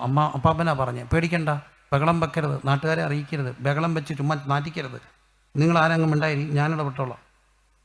ഞാൻ വലിയ ആളൊന്നും അല്ല, എന്നാലും ഞാൻ ഇടപെട്ടോളാം, ഞാൻ പുറകെ പൊക്കോളാം, പെണ്ണെ രക്ഷിക്കണം, നാറ്റിക്കരുത്, അവനെ അറസ്റ്റ് ചെയ്യിക്കുക, അവളെ കൊണ്ട് സ്റ്റേഷനിൽ വരുത്തും, ഇടപെടുത്താം, നേരെ ചേംബറിൽ കൊണ്ടുവരാം മജിസ്ട്രേറ്റിൻ്റെ. അവിടുന്ന് വക്കീൽ വഴി ചോദിക്കും, എത്ര വയസ്സായി, 18 ഇല്ല, രക്ഷപ്പെടുത്തും, വീട്ടിൽ കൊണ്ട് 6 മാസം കൈ കിട്ടിയോ, ഞാൻ തിരിച്ചോളാം, നിങ്ങൾ പേടിക്കാതെ. ഇച്ചിരി കഴിഞ്ഞപ്പോൾ അപ്പാപ്പൻ എന്നെ തിരിച്ചു വിളിച്ചു, എന്നാ ഇന്നലെ 18 ഇന്നലെ 18 അപ്പാപ്പൻ അറിഞ്ഞില്ല, ചെറുക്കൻ അറിയായിരുന്നു. ഈ 18 അറിയാവുന്ന ഓർക്കുന്ന ഒറ്റ ഇല്ലായ്മ കൊണ്ടാ. എന്താണെന്നറിയാമോ? അമ്മയും അപ്പനും ജീവിച്ച ഇത്, അപ്പം ഗൾഫിലാ, അമ്മയും അപ്പനും ജീവിച്ച ഇതിനു വേണ്ടിയാന്നുള്ള ചിന്തയില്ല. അപ്പനും അമ്മയും കഷ്ടപ്പെടുന്ന എല്ലാം ആർക്ക് വേണ്ടിയാ? ആർക്ക് വേണ്ടിയാ? ഉറക്കെ പറയടാ, പിള്ളേർക്ക് വേണ്ടിയാ. ഓർക്കണേ, കഷ്ടപ്പാടല്ലേ, ശരിക്കും കഷ്ടപ്പാടാ. ഈ കഷ്ടപ്പാടെല്ലാം ആർക്ക് വേണ്ടിയാ? പിള്ളേർക്ക് വേണ്ടിയാ. ഇനി പിള്ളേർക്ക് വേണ്ടി അവർ സമ്മതിച്ചാലും ഇല്ലെങ്കിലും പിള്ളേരെക്കാട്ടി ഇഷ്ടം ആരെയാണ്? എനിക്കങ്ങ് സങ്കടം തോന്നും. ചില അമ്മമാർ സഭയെ സാക്ഷ്യം പറയും, പ്രിയരെ കർത്താവേ, കരഞ്ഞുകൊണ്ടാണ് പറയുന്നത്, കഴിഞ്ഞ കാലങ്ങളിൽ, അപ്പോഴത്തേന് ഈ വൈബ്രേഷനൊക്കെ ഉണ്ട്, കഴിഞ്ഞ കാലങ്ങളിൽ ദൈവനോട് പറഞ്ഞ സകല ദൂതുകളും നിവർത്തീകരിച്ചു, കയറാത്ത പോകാത്ത രാജ്യത്ത് പോകുന്നു, കയറാത്ത വാഹനത്തെ കയറുമെന്നെല്ലാം പറഞ്ഞു, എൻ്റെ കുഞ്ഞെന്നെ കൊണ്ടുപോവുക, ഞാൻ നാളെ പോവുക, പ്രാർത്ഥിക്കണേ. ഇപ്പോൾ തന്നെ എല്ലാവരും കൂടെ ഒരു പ്രാർത്ഥന. കൊണ്ടുവന്ന ഒറ്റ കാര്യത്തിന് ആയെ കിട്ടാത്തതുകൊണ്ടാണ്. പിള്ളേരെ നോക്കാൻ കൊണ്ടുപോവുക. എന്നാലും ഈ അമ്മയ്ക്ക് ഇഷ്ടമാണ്. ആരെയാ? വെല്ലോൻ്റെ അല്ലല്ലോ, എൻ്റെ ചെറുക്കൻ്റെ കൊച്ചല്ലേ. ഇന്നൊരു അമ്മ എൻ്റെ ഒരു അടുക്കൽ കുഞ്ഞിനെ വന്നു, അവനെ 6 മാസത്തിൽ തന്നിട്ട് പോയാൽ അവനിപ്പം 10-12 വയസ്സുണ്ട്. അവൻ ഏതാണ്ട് ദേഷ്യം വന്നപ്പോൾ അമ്മച്ചെ വിളിച്ച്, അമ്മയ്ക്ക് സങ്കടമായിപ്പോയി. പക്ഷേ ഇവനെ 12-13 വർഷമായിട്ട് ഞാനാ എന്ത് ചെയ്യുന്നേ? അവർ പെറ്റിട്ടിട്ട് പോയതാ, മൊത്തം വളർത്തിയത് ഞാനാ. ഭയങ്കര സന്തോഷമാണ്. വല്യപ്പച്ചനും വലിയമ്മച്ചനും ജീവിക്കുന്ന പോലും ആർക്ക് വേണ്ടിയാ? കൊച്ചുമക്കൾക്ക് വേണ്ടി. അപ്പം മക്കൾക്കും കൊച്ചുമക്കൾക്കും ദോഷം വരുന്ന വല്ലതും ചെയ്യുമോ? ഇല്ല. അങ്ങനെ ചെയ്താൽ എന്തോ വരും? ശാപം വരും. എത്ര തലമുറ വരെ? 4 തലമുറ. എന്തിനാ ഈ 4 തലമുറ എന്ന് പറയുന്ന കാരണമുണ്ട്. മനുഷ്യൻ മാക്സിമം നമ്മുടെ തൊട്ട തലമുറയാണെന്ന്. എൻ്റെ കൊച്ചുങ്ങളുടെ കൊച്ചുങ്ങൾ എത്ര തലമുറയായി? 3. ഞാൻ കൊച്ചുങ്ങളുടെ കൊച്ചുങ്ങൾ എത്രയായി? 3. മാക്സിമം ഒരു തലമുറയുടെ കാണും. മക്കളെ കൂടെ കാണുമ്പോൾ എത്രയായി? 4. 5 കാണുന്നവർ കുറവാണ്, വളരെ റെയറാണ്. 4 3 കണ്ടിട്ടുള്ളവരൊന്ന് കൈ പൊക്കിക്കുകയും 3 വലിയ സന്തോഷമാണ്, ഭാഗ്യം. മക്കളെ നീ കാണും. ഇസ്രായേൽ, മനസ്സിലായില്ലേ? 3 മക്കളുടെ കൈവക്ക് സന്തോഷമല്ലേ? സംഗീതം 128 മക്കളെ നീ കാണും. മക്കൾ ഇതുവരെയും തലമുറ ഇല്ലെങ്കിൽ ആ വാക്യം പറഞ്ഞ് പ്രാർത്ഥിച്ചാൽ മതി. കർത്താവേ 128 പറയുന്നു, മക്കളെ നീ കാണും. ഇനി മക്കള് 4ാം തലമുറ റേറാ. ജോസഫ് കണ്ടു, ഇയ്യോബ് കണ്ടു, മക്കളെ എന്ത് ചെയ്തു? കണ്ടു. മനശ്ശെയുടെ മക്കൾ, മാക്കീരിൻ്റെ മക്കൾ അവൻ്റെ മടിയിൽ എന്ത് ചെയ്തു? വളർന്നു. 4ാം തലമുറ. ഈ 4 തലമുറയ്ക്ക് ദോഷം വരാതിരിക്കാനാണ് ശാപകരമായ പ്രവർത്തനങ്ങൾ ഏർപ്പെടുന്നു പറഞ്ഞത്. പക്ഷെ അകത്തിരിക്കുന്ന പാപം എന്ത് ചെയ്യിപ്പിച്ചു? പാപം ചെയ്യിപ്പിച്ചു. ശാപം വന്നു. ശാപമുണ്ടോ? ശാപമുണ്ട്. ഒരു സംഭവം വായിച്ചത് മനസ്സിൽ ഇരിപ്പുണ്ട്, പുസ്തകത്തിൽ നിന്ന് കിട്ടിയ അറിയുക. തമിഴ്നാടിൻ്റെ ബോർഡറാ തിരുവനന്തപുരം. അന്ന് ഈ കിരീടം വെക്കാത്ത രാജാക്കന്മാരുണ്ട്, വലിയ മുതലാളിമാരാ, തമ്പ്രാക്കന്മാരാ. നിങ്ങൾ കേട്ടിട്ടുള്ള കഥയായിരിക്കാം ഒരു പക്ഷേ, ഒത്തിരി പേർക്ക് അറിയാവുന്ന കഥയല്ലത്, കാര്യമാണ് കേട്ടോ. അതിൻ്റെ ചരിത്ര സത്യങ്ങളാണെന്നാണ് ഞാൻ മനസ്സിലാക്കിയിരിക്കുന്നത്. അപ്പോൾ ഈ തമ്പ്രാക്കന്മാർ കിരീടം വെക്കാത്ത രാജാക്കന്മാരല്ലേ. തമ്പ്രാൻ്റെ നെല്ല് കണ്ടത്തിൽ വിളഞ്ഞു കിടന്ന നെയ്യത്ത് ആരോ സാധുവിൻ്റെ പശു അഴിച്ച് കെട്ടഴിഞ്ഞ് പോയി കീറി തിന്നു. തമ്പ്രാൻ വന്നപ്പം തമ്പ്രാൻ്റെ വയലിൽ പശു ഇറങ്ങിയെന്ന് പിടിക്ക്, കെട്ട് കൊണ്ടുവന്നു. ആരുടെയാ? ഏതോ ഒരു പാവത്തിൻ്റെ. തമ്പ്രാൻ്റെ അയ്യത്ത് പശു ഇറങ്ങിയോ? ഇതൊരു പാഠമായിരിക്കട്ടെ. നാട്ടുകാരെ വിളിച്ചു കൂട്ടി ഒരു കാര്യം ചെയ്തെന്ന് പശുവിനെ ജീവനോടെ പിടിച്ചു കെട്ടിയിട്ട് തൻ്റെ ഗുണ്ടകൾ വന്നിട്ട് പശുവിനെ ജീവനോടെ തൊലി ഉരിച്ചു. എന്നിട്ട് കെട്ടഴിച്ചു വിട്ടു. തൊലി ഉരിഞ്ഞു പോയ പശു കുറച്ച് നടന്ന് പിടഞ്ഞ് വീണ് ചത്തു. മിണ്ടാപ്രാണികളുടെ ശാപം. പിന്നെ ആ വീട്ടിൽ ജനിക്കുന്ന പിള്ളേരുടെ എല്ലാം കാല് കുളമ്പ് പോലെ ഇരിക്കുന്നു. ആ വീട്ടിൽ ജനിച്ച പിള്ളേരുടെ എല്ലാം കാല് എങ്ങനെ ഇരിക്കുന്നു? കുളമ്പ് പോലെ. എന്നാൽ വേറൊരു ലൈവ് സംഭവം ഞാൻ കേട്ടാറുണ്ട്. എൻ്റെ കൂടെയുള്ള ഒരു സഹോദരൻ്റെ ഫാദർ അച്ഛൻ പറഞ്ഞ സംഭവമാണ്. അച്ഛൻ പറഞ്ഞതാ. അച്ഛൻ്റെ പള്ളി, ഒരു പള്ളിയായിട്ട് ബന്ധപ്പെട്ട് മാമോദീസ നടക്കുക. വൈദവേ, നമ്മൾ ശിശുനാഥത്തിൽ വിശ്വസിക്കുന്നില്ലെങ്കിൽ പോലും ബഹുമാനത്തോടെയും ആദരവോടെയും ഞാൻ ആ സംഭവം പറയുക. അപ്പോൾ 2 വീട്ടുകാർ തമ്മിലുള്ള പള്ളി പ്രശ്നത്തിൻ്റെ ഭാഗമായിട്ട് ഒരു മാമോദീസ നടക്കുമ്പോൾ നടക്കാതിരിക്കാൻ വേണ്ടി മറ്റേ കൂട്ടർ എന്ത് ചെയ്യുന്നറിയാമോ? രാത്രിയിൽ ഓടിളക്കി പള്ളിക്കകത്തിറങ്ങി 2ക്ക് പോയി. എവിടെ? മാമോദീസ തൊട്ടിക്കകത്ത്. പിന്നെ ആരും മാമോദീസ ചെയ്യാറായി. അന്നിരുന്ന താമസശ്രേഷ്ഠനായ ഒരു വലിയ തിരുമേനി വന്നിട്ട് നാട്ടുകാരെയും വീട്ടുകാരെയും പള്ളിക്കാരെയും പട്ടക്കാരെയും എല്ലാം വിളിച്ചു കൂട്ടിയിട്ട് താൻ തന്നെ ഈ മാമോദീസ തൊട്ടിൽ കഴുകി. കാരണം ആരും പള്ളി വരുന്നില്ല. എന്നിട്ട് അതിനകത്ത് വെള്ളം ഒഴിച്ചിട്ട് കൈകൊണ്ട് കോരി വെള്ളം കുടിച്ച് കാണിച്ചു. അത് പിന്നെ അവിടെ ആരാധനയ്ക്ക് ആൾ വരാൻ തുടങ്ങിയത്. 3-4 തലമുറയായിട്ടും മലദ്വാര ക്യാൻസർ ആ വീടിനെ വിട്ടിട്ടില്ല. മലദ്വാരത്തെ ക്യാൻസർ വെളിക്കിറങ്ങിയവൻ്റെ എവിടെ? പള്ളിക്കകത്ത്. എന്തുണ്ട്? ശാപമുണ്ട്. ശിക്ഷയും ശാപവും മരണവും മനുഷ്യനെ വേട്ടയാടി. ഇനി എന്താ രക്ഷപ്പെടാൻ വഴി? രക്തം ചൊരിഞ്ഞിട്ടല്ലാതെ എന്തില്ല? വിമോചനമില്ല. അതുകൊണ്ട് എന്ത് ചെയ്യണം? രക്തം ചൊരിയണം. രക്തം ചൊരിയാൻ വേണ്ടി ഒരു ഓഫർ കൊടുത്തു, നീ മരിക്കണ്ട, നിനക്ക് പകരം മരണം, സബ്സ്റ്റിറ്റ്യൂട്ട് ഡെത്ത്. അത് നമ്മൾ ഉൽപ്പത്തി മുതൽ കാണുക. അബ്രഹാമിൻ്റെ മകനെ യാഗം കഴിക്കാൻ പോയപ്പം സബ്സ്റ്റിറ്റ്യൂട്ട് ആരാ? തലപൊക്കി നോക്കി ആരെ കണ്ടു? കോലാട്ടുകൊറ്റൻ. വീണ്ടും പോകുന്നു. മോശയുടെ കാലം, സംഹാര താണ്ഡവം നടക്കുന്നു. ഒരു കുടുംബത്തിന് പകരം സബ്സ്റ്റിറ്റ്യൂട്ട്, ഊനമില്ലാത്ത ഒരു ആട്. വീണ്ടും സബ്സ്റ്റിറ്റ്യൂട്ട് ലേവ്യ പുസ്തകത്തിൽ കാണുന്നു. രാഷ്ട്രത്തിൻ്റെ പാപം ആടമേ ചുമത്തും. ആണ്ടിലൊരിക്കൽ മഹാപാപ പരിഹാര ദിവസത്തിൽ സബ്സ്റ്റിറ്റ്യൂട്ട് ഒരു മൃഗത്തിൻ്റെ മേൽ. ഇനി ഡെയിലി നടക്കുന്ന ഒത്തിരി യാഗങ്ങളുണ്ട്. അതാണ് എബ്രായ ലേഖനത്തിൽ വായിക്കുന്നത്. ഏത് പുരോഹിതനും ദിവസേന ശുശ്രൂഷിച്ചും പാപങ്ങളെ പരിഹരിപ്പാൻ ഒരു നാളും കഴിയാത്ത അതേ യാഗങ്ങളെ എന്തു ചെയ്യുന്നു? കൂടെ കഴിക്കുന്നു. അപ്പോൾ പാപത്തിൻ്റെ പരിഹാരം യാഗം. നീ മരിക്കേണ്ട. കാളക്കിടാവോ ആട്ടുകൊറ്റണോ കുറുമ്പ്രാവോ ഒക്കെ അവനവൻ്റെ സാഹചര്യവും സമ്പത്തിയൊക്കെ അനുസരിച്ച് കൊണ്ടുപോവുക, കൊല്ലപ്പെടും. അങ്ങനെ ശതകോടിക്കണക്കിന് മൃഗങ്ങൾ കൊല്ലപ്പെട്ടു യാഗമായി. രക്തം ആറുപോലെ ഒഴുകി. പാപം പരിഹരിക്കപ്പെട്ടോ? ഇല്ല. പാപങ്ങളുടെ ഓർമ്മ പുതുക്കിക്കൊണ്ടിരുന്നു. നീ പാപിയാ. വീണ്ടും എന്തു ചെയ്യണം? യാഗം കഴിക്കണം. യാഗം. യേശുവിൻ്റെ കാലമായപ്പോൾ ഇതിന് ചിലവേറി. കാരണം ഈ പാവം പിടിച്ചവൻ ദൂരെ നിന്ന് ഒരാടുമായിട്ട് വരുമ്പോൾ മഹാപുരോഹിതൻ്റെ ബിനാമി പുറത്ത് നിൽക്കും. അവരാണ് ഈ ആടിനെ പരിശോധിക്കുക. വണ്ടി കച്ചവടത്തിന് ഒരു വണ്ടി വീട്ടിൽ വിൽക്കാനുണ്ടെന്ന് പറഞ്ഞ ബ്രോക്കർമാർ ചെയ്യുന്നൊരു കാര്യമുണ്ട്. നമുക്ക് ഈ ഫീൽഡൊക്കെ അറിയാവുന്നതുകൊണ്ടാണ്.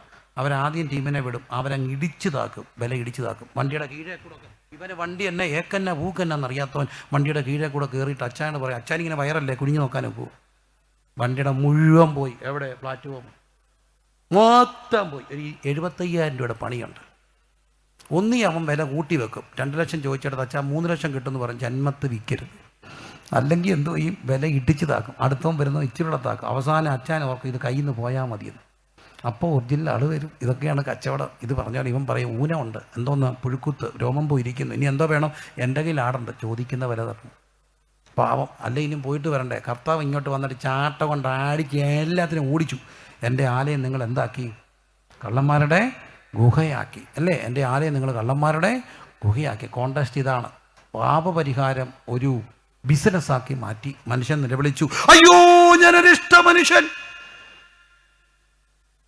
നന്മ ചെയ്യണമെന്ന് ആഗ്രഹമുണ്ടെങ്കിലും അതിന് സമ്മതിക്കാത്തൊരു തിന്മയുടെ പ്രമാണം എൻ്റെ അവയവങ്ങൾ വ്യാപരിക്കുന്നു. ഞാനോ ജലമയൻ, പാപത്തിന് ദാസനായി വിൽക്കപ്പെട്ടവൻ. എന്നെ ആര് രക്ഷിക്കും? യുഗങ്ങളായിട്ടുള്ള പ്രാർത്ഥന ആര് രക്ഷിക്കും? ഹൈന്ദവ സഹോദരങ്ങൾ, മഹർഷി വര്യന്മാർ, മുനി ശ്രേഷ്ഠന്മാർ ഭാരതത്തിരുന്നു കൊണ്ടും പാടി. എന്താ പാടിയത്? അസത്തോമാ സത്കമയ, മത്യോമാ അമൃതം ഗമയ, തമസോമാ ജ്യോതിർഗമയ. രക്ഷിക്കണേ, മരണത്തിൽ നിന്ന് രക്ഷിക്കണേ. മൃത്യോമാ അമൃതം ഗമയ, ഇരുട്ടിൽ നിന്ന് വെളിച്ചത്തിലേക്ക് നയിക്കണമേ.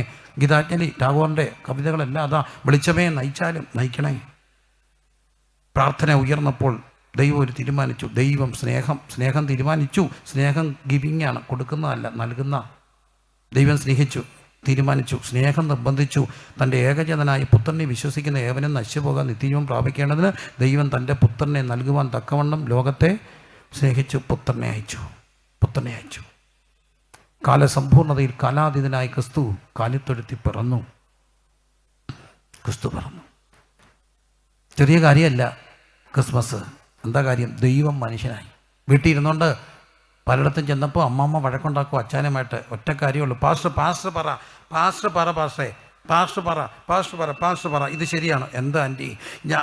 പാസ്റ്ററെ എന്നെ 2 അടിച്ചാരി എനിക്ക് കുഴപ്പമില്ല, ഞാൻ സഹിക്കാം. പക്ഷേ ഇങ്ങയുടെ പെങ്ങന്മാരിങ്ങോട്ട് വരുമ്പോഴത്തേന് അവരുടെ മുമ്പിൽ കിടന്നുകൊണ്ട് അയാളെന്നെ കൊച്ചാക്കുന്നേ.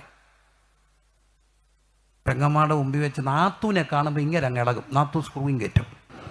അപ്പോഴത്തേന് ഇവരങ്ങ് ഇളകും. നാത്തൂൻ്റെ മുമ്പിൽ വെച്ച് പള്ളു പറഞ്ഞാൽ ഇഷ്ടപ്പെടുവോ? ഇഷ്ടപ്പെടുവോ? എന്നെ അടിച്ചോ കുഴപ്പമില്ല, പക്ഷെ മറ്റുള്ള മുമ്പിൽ വെച്ചാൽ ഈ മനുഷ്യൻ പറയുന്നത് സഹിക്കുമോ? ഇല്ല. മറ്റുള്ള മുമ്പിൽ വെച്ച് കെട്ടിയോനെ എന്ന് പറഞ്ഞാൽ നോക്കി. പുള്ളിക്കാരൻ വലിയ കാര്യത്തിൽ ഏതാണ്ട് അലമാരി മാറ്റുക. എൻ്റെ പൊന്നച്ചായ, അച്ചാന് നടുവും വയ്യാത്ത അച്ചാൻ ഇത് വലിക്കാതെ അപ്പുറത്തെ സോമനെ വിളിക്കുക. അച്ചാൻ അന്നേരം വലിക്കും, നടു ഫ്ലാറ്റാകും. കാരണം അച്ചാനെ കൊണ്ടു അപ്പുറത്തെ സോമനെ വിളിക്കാൻ. സമ്മതിക്കോ? ഇല്ല. ബൾബ് മാറ്റിയിടാൻ അച്ചായൻ വീട് ഇച്ചാൻ്റെ കൈയൊക്കെ വിറക്കി ഇച്ചാനെ കൊള്ളത്തില്ല. ആണ്ട് അവനെ ഇങ്ങനെ വിളിച്ചോണ്ടോ ആരെ അവനെ അച്ചായൻ വലിഞ്ഞു കയറി ഉരുണ്ട് വീണു. എന്താ അവരുടെ മുമ്പിൽ വെച്ച് മറ്റുള്ളവരുടെ പറയുമ്പോൾ അച്ചാന് കൊള്ളും. നമ്മുടെ പിള്ളേരെ ഒന്ന് വല്ലതും പറഞ്ഞു നോക്കിയാൽ പിള്ളേർക്ക് ഇഷ്ടപ്പെടത്തില്ല. ആ വെല്ലോൻ്റെ മുമ്പിൽ വെച്ച ഞാൻ പറഞ്ഞേക്കാം, വെല്ലോൻ്റെ മുമ്പിൽ വെച്ച് പറയുന്നത് ഇഷ്ടപ്പെടുവോ? ഇല്ല. ഉപദേശിമാരുടെ നേരം ചാടുന്ന അതാ, കുത്താൻ വന്നേക്കുക. വല്ലതും പറയാനുണ്ട് മുഖത്ത് നോക്കി പറയാനുള്ള ആർജവം വേണം, അല്ലാതെ പ്രസംഗത്തിൽ കൂടെ എന്ത് ചെയ്യരുത്, കുത്തരുത്. നമുക്ക് ആർജവം ഇല്ലാത്തതുകൊണ്ടാണ് കുത്തുന്നേ. കുത്തുകൊണ്ടാൽ എന്ത് ചെയ്തോണം? മാനസാന്തരപ്പെട്ടിടണം. കാരണം നീതിമാൻ്റെ ശാസന തലയ്ക്ക് എണ്ണയ. സ്വീകരിച്ചോണേ, ഉതയ്ക്കരുത് കേട്ടോ, ഉതയ്ക്കരുത്. ഒരു വലിയ കൺവെൻഷൻ നടക്കുക, പാട്ട് പാടുന്ന ഒരു സഹോദരനെ, പ്രായമുള്ളൊരു അച്ചാൻ, പുള്ളിക്കാരൻ ഇങ്ങനെ ഭയങ്കര പാട്ടൊക്കെ പാടിയപ്പം പ്രായമുള്ളൊരു അച്ചാൻ എഴുന്നേറ്റ് എന്നിട്ട് പറഞ്ഞു, ഞാൻ വല്ല അറിയാമുണ്ടേ പാടിക്കാൻ. എന്താ പാട്ടാടാ ഇതെന്ന് ചോദിച്ചു. പുള്ളിയുടെ പ്രായത്തിൻ്റെ ഒത്തിരി പ്രായമുള്ള ദേവദാസനാണ്. ഞങ്ങളെല്ലാം ഓർത്ത് പുള്ളി ഒഫൻഡഡായിരുന്നു. ഞാൻ ആ ദേവദാസനോട് വിളിച്ചിട്ട് പറഞ്ഞു, സോറിയെ അപ്പച്ചൻ്റെ പ്രായം കൊണ്ട് പറഞ്ഞാൽ ക്ഷമിക്കണേ. ഈ സഹോദരൻ എന്നോട് പറഞ്ഞു, രാവിലെ എന്നോട് ദൈവാത്മാവ് പറഞ്ഞിരുന്നു, നീതിമാൻ്റെ ശാസന നിൻ്റെ തലയ്ക്ക് എണ്ണയാ. ഒരു സ്വത്രമേ ഉള്ളൂ, സന്തോഷമേ ഉള്ളൂ, അതൊരു അനുഗ്രഹമാണ്. അപ്പം നോക്കണേ എൻ്റെ പ്രിയമുള്ളവരെ, എങ്കിൽ പോലും മറ്റുള്ള മുമ്പിൽ കൊച്ചാക്കുന്ന ഇഷ്ടമാണോ? അല്ല, ആർക്കും കൊച്ചാകാനൊക്കത്തില്ല. പക്ഷേ കണ്ടോ, സൂര്യൻ്റെ 10 മടങ്ങ് വലിപ്പമുണ്ട് ഒരു നക്ഷത്രത്തിന്. അങ്ങനെ നക്ഷത്രങ്ങളെല്ലാം കൂടെ കൂടുന്ന ആയിരക്കണക്കിന് അത്രയും നക്ഷത്രങ്ങൾ കൂടുന്ന ഗാലക്സി, നക്ഷത്ര സമൂഹം കേട്ടിട്ടുണ്ടോ? ആ ഗാലക്സികളിൽ ഒഴുകുന്നത് ഇതുവഴിയാ, മിൽക്കി വേവ് ക്ഷീരപഥങ്ങൾ കേട്ടിട്ടുണ്ടോ? ഉണ്ടോ? ഇതെല്ലാം സൃഷ്ടിച്ച ദൈവം സ്വർഗത്തെയും സ്വർഗത്തെയും വിട്ട് എങ്ങോട്ട് വന്നു? താണലോകത്ത്. അവൻ ദൈവരൂപത്തിലിരിക്കെ ദൈവത്തോടുള്ള സമത്വം മുറുകെ പിടിക്കണമെന്ന് വിചാരിക്കാതെ ദാസ്യരൂപമെടുത്തു തന്നെ താൻ താഴ്ത്തി, വേഷത്തിൽ മനുഷ്യനായി. ദൈവം ചെറുതായത് എന്തിനാണെന്നറിയാമോ? വീണ്ടും ചുരുങ്ങാൻ പോവുക മനുഷ്യൻ. നരകത്തിലോട്ടാ പോകുന്നത്. നീതിമാന്റെ യാത്ര എങ്ങോട്ടാ? മേപ്പോട്ടാ. അവൻ കീഴെയുള്ള പാതാളത്തെ എന്തു ചെയ്യും? ഒഴിഞ്ഞു പോകും. താഴോട്ട് പോകാണ്ട മനുഷ്യൻ.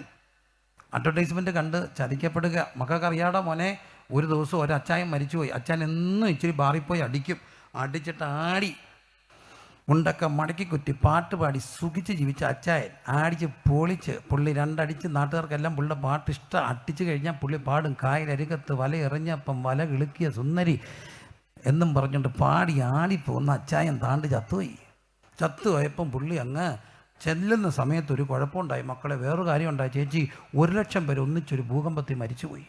അപ്പോൾ 1,00,001 പേര് സ്വർഗത്തിൻ്റെ പതിക്ക് ചെന്നു. പത്രോസ ടിക്കറ്റ് കൊടുക്കുക.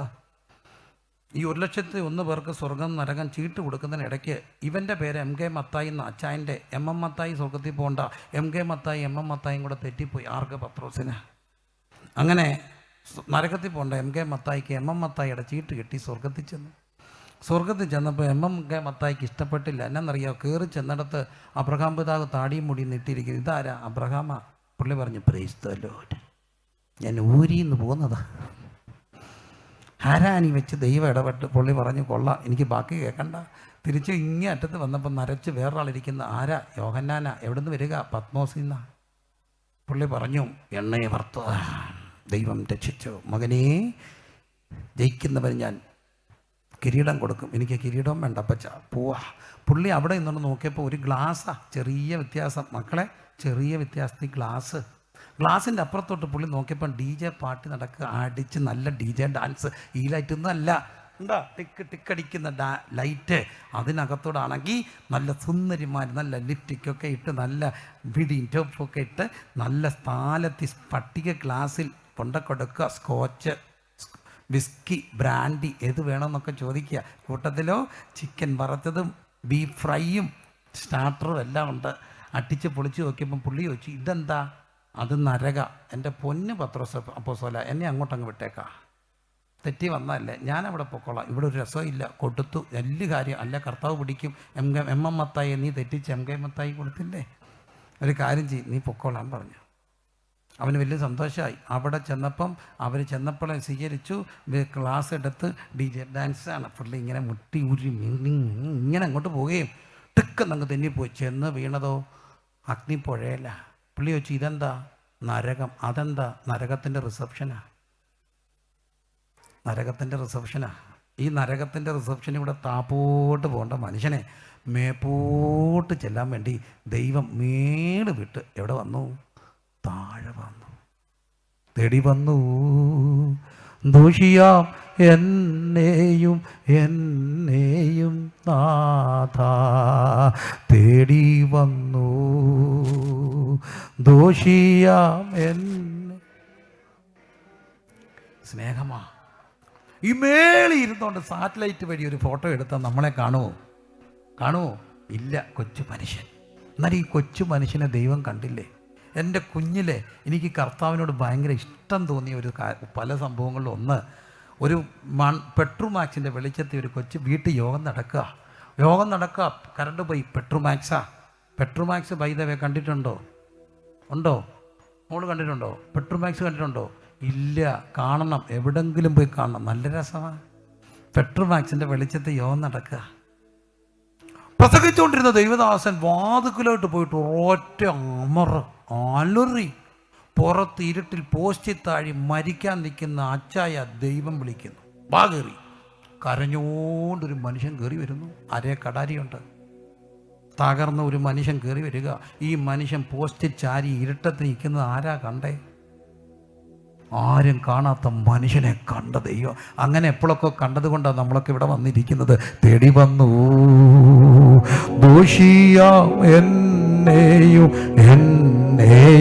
നാഥാ തേടി വന്നു. കരമുയർത്തി പാടിക്കേ. ദോഷിയാം എന്നെയും ദൈവം തേടി മനുഷ്യനെ വന്നു. മനുഷ്യനായി. അത്ഭുതമാണ്. അതാ ക്രിസ്മസ്. മനുഷ്യനായി 30 വയസ്സ് വരെ മാതാപിതാ കീഴ്പ്പെട്ട് ജീവിച്ച യേശു 33-ാമത്തെ വയസ്സിൽ 6 കോടതി വിസ്തരിക്കപ്പെട്ടു. വിസ്താര ഭയത്താൽ പെട്ടെന്ന് മുമ്പോട്ട് പോവുക. വിസ്തരിച്ചു. അന്നാസ്, കയ്യഫാവ്, സന്നദ്ധ സംഘം, മതകോടതിയാണ്. രാഷ്ട്രീയ കോടതി പിലാത്തോസ്, വീണ്ടും ഹെരോദാസ്, വീണ്ടും തിരിച്ച് പിലാത്തോസ്. 6 കോടതി വിസ്തരിച്ചു. കോടതിയുടെ ആപ്തവാക്യം എന്താ? ഏത് കോടതിയുടെയും ബേസ് എന്താണെന്നറിയാമോ? 1000 കുറ്റവാളി രക്ഷപ്പെട്ടാലും ഒരു നിരപരാധി പോലും എന്ത് ചെയ്യരുത്? ശിക്ഷിക്കപ്പെടും. അതാണ് കോടതിയുടെ ആപ്തവാക്യം. പിലാത്തോസ് വെറും ആളല്ല, റോമൻ കോടതിയുടെ നിയമത്തിൻ്റെ കാവലാൾ, നിയമം പാലിക്കപ്പെടേണ്ടവർ, ജുഡീഷ്യറി സംവിധാനം. പിലാത്തോസ് യേശുവിനെ വിസ്തരിക്കപ്പെട്ടു. എല്ലാം പരിശോധിച്ചിട്ട് പിലാത്തോസിന്റെ വിധിവാചകം വരികയാണ്. വിധിയാണ്. റോമൻ കോടതി വിധി പറയുന്നു. വിധി. ചാത്തന്നൂരുകാരെ, നാട്ടുകാരെ, വീട്ടുകാരെ, കൂട്ടുകാരെ, വിധി ഇതായിരുന്നു. ഈ നിൽക്കുന്ന മനുഷ്യനിൽ ഞാനൊരു തെറ്റും കാണുന്നില്ല. ബാക്കി കോടതി വാചകം പൂരിപ്പിക്കുക. ഇലക്ഷൻ വരികയല്ലേ? പൗരബോധമുള്ള ഇന്ത്യക്കാരൻ ബാക്കി പറ. നമ്മൾ പൗരബോധമുള്ളവരാ. പൗരബോധം ഉള്ളത് കൊണ്ടാണ് പോലീസുകാരൊക്കെ വരുമ്പോൾ നമ്മൾ ചാടി പറയുന്നത്, കാക്കിക്കുള്ളി പോലീസെങ്കിൽ അതിനെ ഞങ്ങൾ മാനിക്കും, കാക്കിക്കുള്ളി ഡാഷെങ്കിൽ കൈവട്ടം മക്കളെ വെക്കും ഒക്കെ പറഞ്ഞതുകൊണ്ട് പൗരബോധമുള്ളവർ പറഞ്ഞേ പറ. ഈ നിൽക്കുന്ന പ്രതി ഞാനൊരു തെറ്റ് കാണുന്നില്ല. ബാക്കി പറ. അതുകൊണ്ട് ഈ കോടതി ഈ പ്രതിയെ വെറുതെ വിടുന്നു. പക്ഷെ ചരിത്രത്തിൽ ആദ്യമായി അന്ന് മാത്രം, പിന്നെ ഇല്ല, ഇനിയും വരത്തുമില്ല, ഒരു വിധി വന്നു. ഈ നിൽക്കുന്ന പ്രതി ഞാനൊരു തെറ്റും കാണുന്നില്ല, അതുകൊണ്ട് ഞാൻ ഇവനെ അടിപ്പിക്കും. ഏതുകൊണ്ട്? കുറ്റമില്ലാത്തതുകൊണ്ട് അടിപ്പിക്കും. ഇത് കേട്ട താമസം റോമൻ പടയാളികൾ ഭയങ്കര ക്രൂരന്മാർ. അവർ മനസ്സിനെ ക്രൗര്യമാക്കാൻ മലയാളികൾ ചെയ്യുന്ന ഒരു കാര്യം ചെയ്യും. ഞാൻ കേട്ടിട്ടുണ്ട്, കണ്ടിട്ടില്ല എങ്കിലും കേട്ട കാര്യം, വടിവാളിന് വെട്ടിക്കുന്നവരൊന്നും ആദ്യമായിട്ട് മനുഷ്യനെ വെട്ടാൻ കൊണ്ടുപോകത്തില്ല. പച്ചയ്ക്ക് വടിവാൾ കൊടുത്തിട്ട് ആദ്യം പോയി മനുഷ്യനെ വെട്ടി അവൻ ചോര വരുമ്പോൾ മയങ്ങി താഴെ പോകും. പിന്നെ എന്തോ ചെയ്യും? ആദ്യം വാഴ വെട്ടിക്കും, പിന്നെ നായയെ വെട്ടിക്കും, തെരുവ് നായ്ക്കളെ വെട്ടി. എന്തിനാ? ചോര കാണുമ്പോൾ ഇവൻ അറയ്ക്കരുത്. ആ അറപ്പ് മാറിയവനാ 20 വെട്ടൊക്കെ വെട്ടുന്നേ. അല്ല വെട്ടി മയങ്ങി താഴെ പോകും. നേഴ്സുമാർ പെൺപിള്ളേർ സൂചി കാണുമ്പോൾ ചോര വരുമ്പം ചാകുന്നവരെ കുറച്ച് കഴിയുമ്പോഴൊക്കെ അങ്ങ് മാറും. എന്നാലും ചോര കണ്ടാൽ മയങ്ങുന്നവരെ കണ്ടിട്ടുണ്ടോ? അവനെ കൊണ്ട് വെട്ടാൻ ഒക്കുമോ?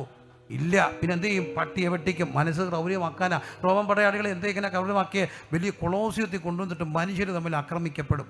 എന്നിട്ട് മൃഗവും മനുഷ്യനും കൂടെ ആക്രമിക്കും. എന്നിട്ട് കാളപ്പോരും കോഴിപ്പോരും പിന്നെ കാളയും മനുഷ്യനും കൂടെയുള്ള പോര് ഇതെല്ലാം കാണുമ്പോൾ ചോര ഇറ്റിറ്റിറ്റിറ്റി വീഴുമ്പോൾ അതിനൊരു മോഡേൺ പരിവേഷമാണ്. നമ്മൾ ഈ ഗുസ്തി വലിയ ഗോതായിലൊക്കെ മലത്തി അടിക്കുന്ന പിള്ളേരുടെ ഗുസ്തി കണ്ടിട്ടില്ലേ?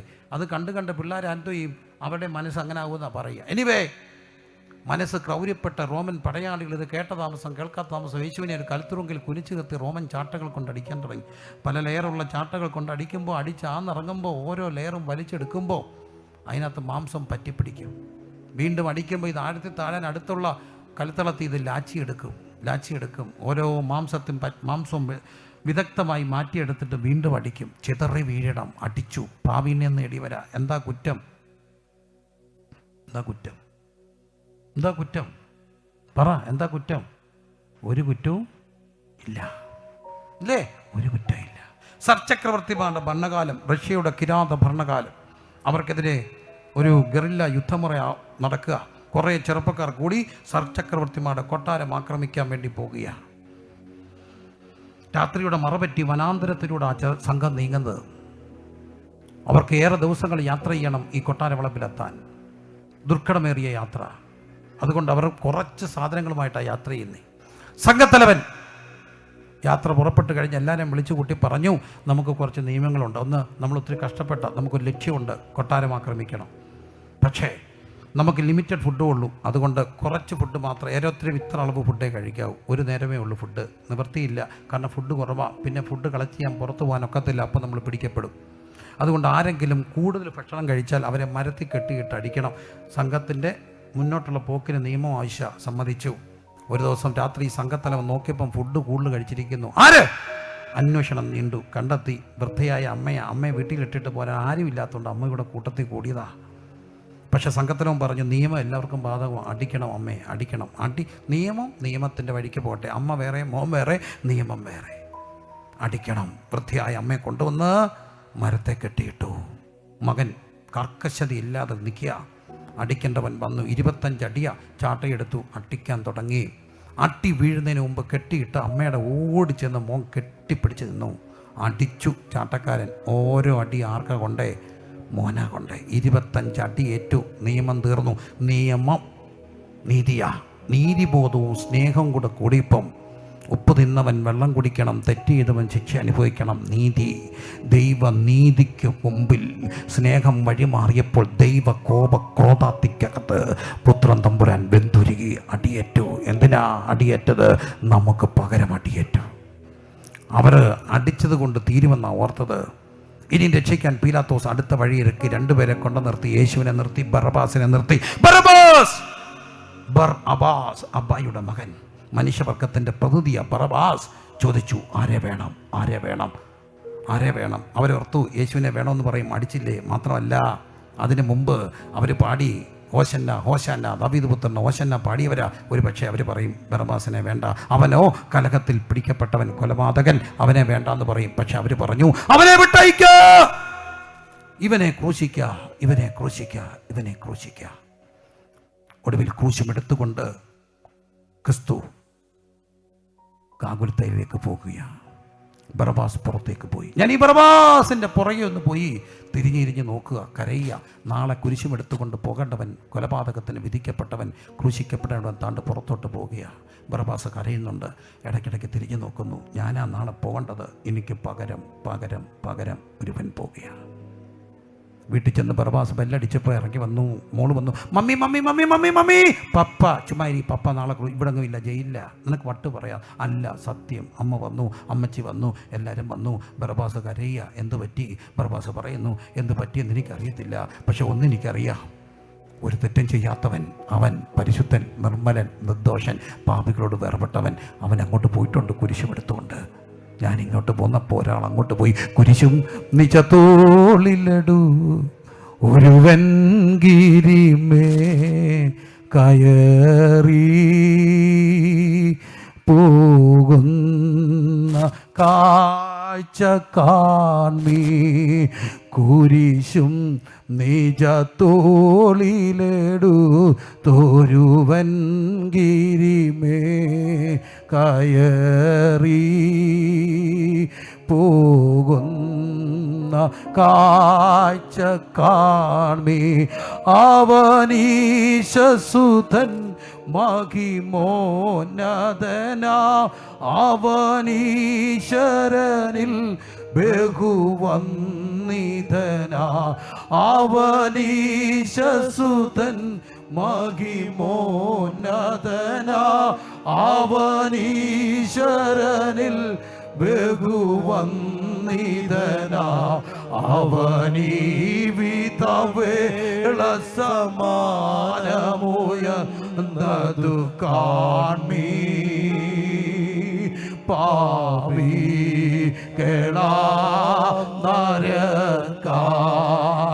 അവനീ വിധവേള സമാനമുഴന്നതു കാൺമീ പാപികളായി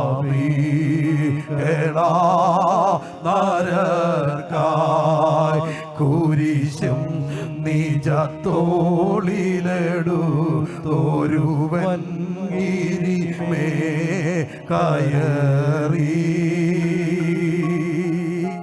പോകുന്ന കാഴ്ച കാൺമീ. ബറബ്ബാസ് നമ്മുടെ എല്ലാം പ്രതിനിധിയാ. ബറബ്ബാസ് ആദാമിൻ്റെ മക്കളുടെ പ്രതിനിധി. ബറബ്ബാസ് പുറത്തോട്ട്, അവിടുന്ന് ക്രൂശമെടുത്ത് കാകുൽത്തായി പകരമാ. 2 കള്ളന്മാരുടെ നടുവിൽ മരിച്ചു.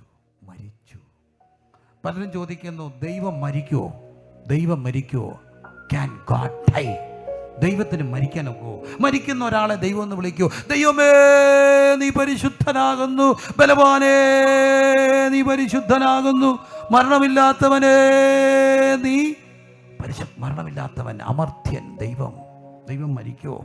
ഇല്ല. പക്ഷെ ദൈവം മരിച്ചു. എലോഹി എലോഹി ലമ്മ ശബക്താനി, എൻ്റെ ദൈവമേ ദൈവം മരിച്ചു. എന്തിനാ? മോഹം ഗർഭം ധരിച്ച് പാപത്തെ പ്രസവിക്ക്. പാപത്തിൻ്റെ ശമ്പളം മരണം. നാം മരിക്കേണ്ടടുത്ത് പകരം ഒരുവൻ മരിച്ചു. തമിഴ്നാടുമായിട്ട് ബന്ധപ്പെട്ട ഒരു കഥയാണോ കാര്യമാണോ ഏതായാലും വർഷങ്ങളായി കേൾക്കുന്നൊരു സംഭവം. ഒരുപക്ഷെ നിങ്ങളും കേട്ടിട്ടുണ്ടാകാം.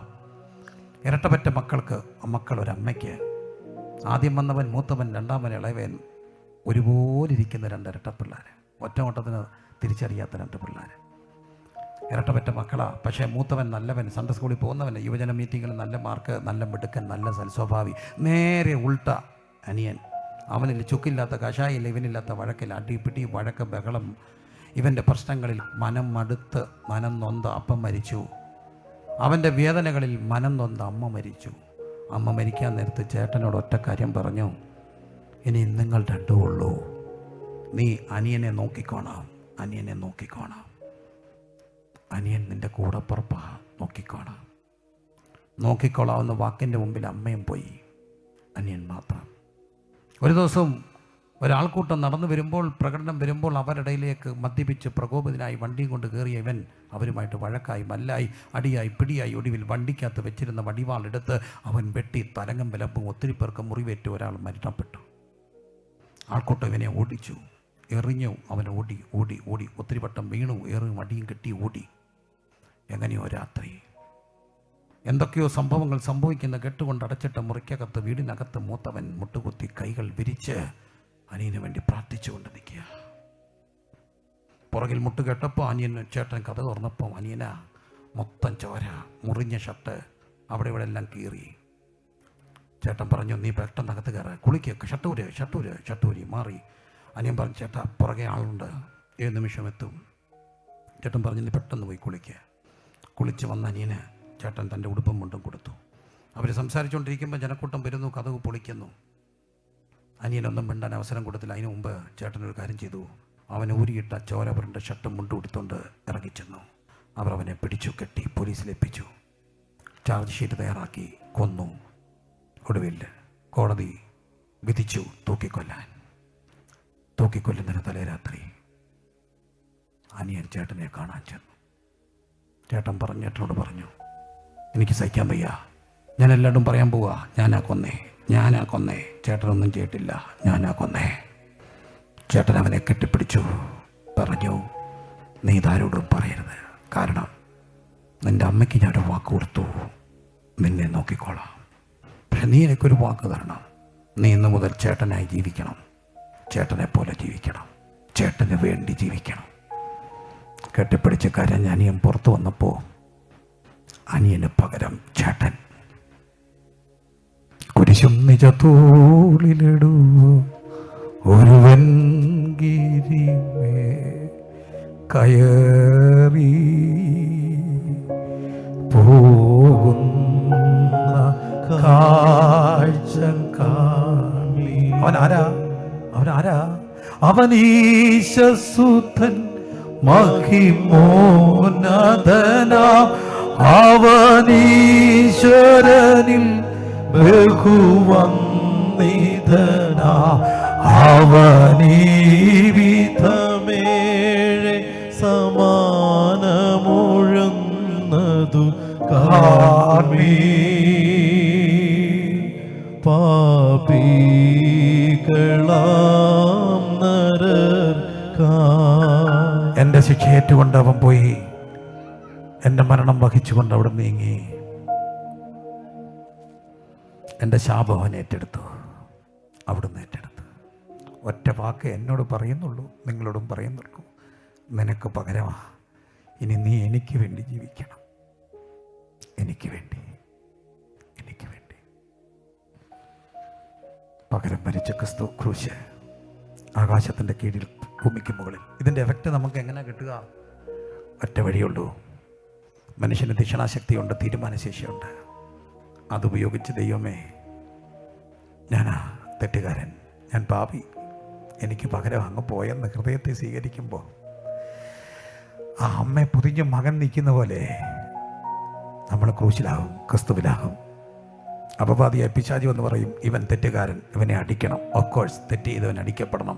പക്ഷെ കണ്ടോ, അവൻ അടിക്കപ്പെട്ടു, അവൻ എൻ്റെ മേല, അവൻ്റെ ശിക്ഷ എൻ്റെ മേലായി. നമുക്ക് പകരം മരിച്ചു.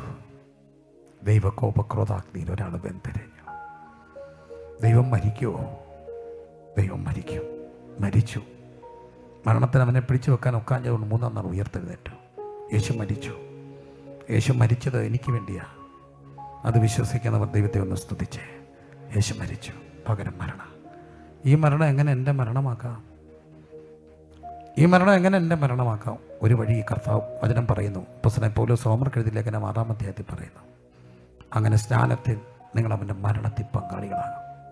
സ്നാനത്തിൽ മരണത്തിൽ പങ്കാളിയാകും. ഒരുവൻ ജലാശയത്തിൽ വന്നിട്ട് ഞാൻ അവനെ വിശ്വസിക്കുന്നതെന്ന് പറയുമ്പോൾ, ജലത്തിലേക്ക് സ്നാപകൻ അവനെ താഴ്ത്തുമ്പോൾ സംഭവിക്കുന്നൊരു കാര്യമുണ്ട്. ലോകത്തോട് പറയുക, ഈ മരണം എൻ്റെ മരണമാണ്, എൻ്റെ യേശുവിൻ്റെ മരണം എൻ്റെ മരണമാക്കുക സ്നാനം. ഒരിക്കലും മറക്കാത്തൊരു രംഗമുണ്ടല്ലോ ഇവന്. കോവിഡിൽ കണ്ടതാ. എവിടുന്നോ ഒരു പെൺകുട്ടി എന്നെ തേടി വന്നു. ചെറുപ്പക്കാരത്തി, കഷ്ടിച്ച് ബികോമിന് പഠിക്കുന്ന 10-20 വയസ്സുള്ള കുട്ടി, ക്രൈസ്തവയായ ഇതര വിശ്വാസരഹിതമായൊരു കുടുംബ പശ്ചാത്തലത്തിൽ ജനിച്ചൊരു പെൺകുട്ടി എളിയവനെ തേടി വന്നു. പാസ്റ്റങ്ങളെ, എനിക്ക് സ്നാനപ്പെടണം. നീ എന്നെ പരീക്ഷിക്കാൻ വന്ന? നീ എന്നെ ചതിക്കാൻ വന്ന? ഇല്ല, എനിക്ക് ഫോട്ടോ വേണ്ട, ഒരു തെളിവും വേണ്ട, പക്ഷെ എനിക്ക് സ്നാനപ്പെടണം. 10 മിനിറ്റ് ആ കുട്ടിയോട് സംസാരിച്ചപ്പോൾ എനിക്ക് മനസ്സിലായി, അവൾ തീവ്രമായ തീരുമാനത്തിലാണ്. അവിടെ ഡ്രസ്സില്ല, ഒന്നുമില്ല. എൻ്റെ ഭാര്യയുടെ ചുരിദാർ ഇട്ടുകൊണ്ട് ആ കുട്ടി വെള്ളത്തിൽ ഇറങ്ങി. അവൾ സ്വന്തം കൈപ്പട എഴുതി തന്നു, എൻ്റെ തീരുമാനപ്രകാരം ഇറങ്ങി. സ്നാനപ്പെട്ട് കഴിയുമ്പോൾ ഞങ്ങൾ ഈ ഉപദേശിമാരെല്ലാം കാണാപ്പാടെ മനസ്സിനകത്തിരിക്കുക. ചോദിച്ചു, മരണപര്യന്തം വിശ്വസ്തയായിരുന്നാൽ? തിരിച്ചൊരു മറുപടി വലിയപായൊരു കരച്ചില്ല. 20 മിനിറ്റോളം ആ പെൺകുട്ടി ആ വെള്ളത്തിൽ നിന്ന് കരഞ്ഞു. വിശ്വസ്തയായിരിക്കും. കയറിപ്പോയ പെൺകുട്ടിയെ ഞാൻ പിന്നെ കണ്ടിട്ടില്ല. പക്ഷെ ഒന്നെനിക്കറിയാം, അന്ന് ആ ദിവസം വരുമ്പോൾ അവൾ കാണും. തീവ്രമായിരുന്നു അവിടെ തീഷ്ണത, അവിടെ കണ്ണുകളിൽ ദൃഢനിശ്ചയമുണ്ടായിരുന്നു. ഞാൻ ചോദിച്ചോട്ടെ, എനിക്ക് അവൻ്റെ മരണത്തിൽ പങ്കുചേരാനൊത്തിട്ടില്ല. എനിക്കൊരവസരം കിട്ടിയാൽ സ്നാനപ്പെടണമെന്ന് ആഗ്രഹമുണ്ട്. സ്നാനം എന്തിനാ?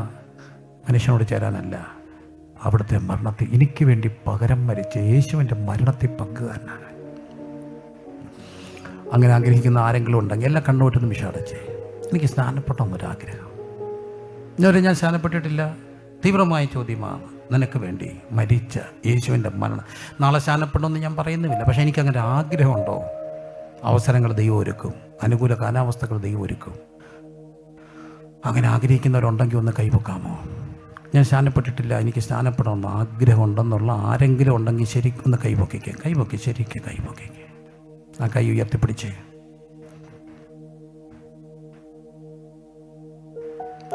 തീവ്രമായ തീരുമാനങ്ങളാണ്. മനുഷ്യന് വേണ്ടിയല്ല, നിങ്ങൾക്ക് വേണ്ടി തീവ്രമായ തീരുമാനങ്ങൾ. പകരം മരിച്ച ഒരുവൻ്റെ മരണം നമ്മുടേതാക്കുക.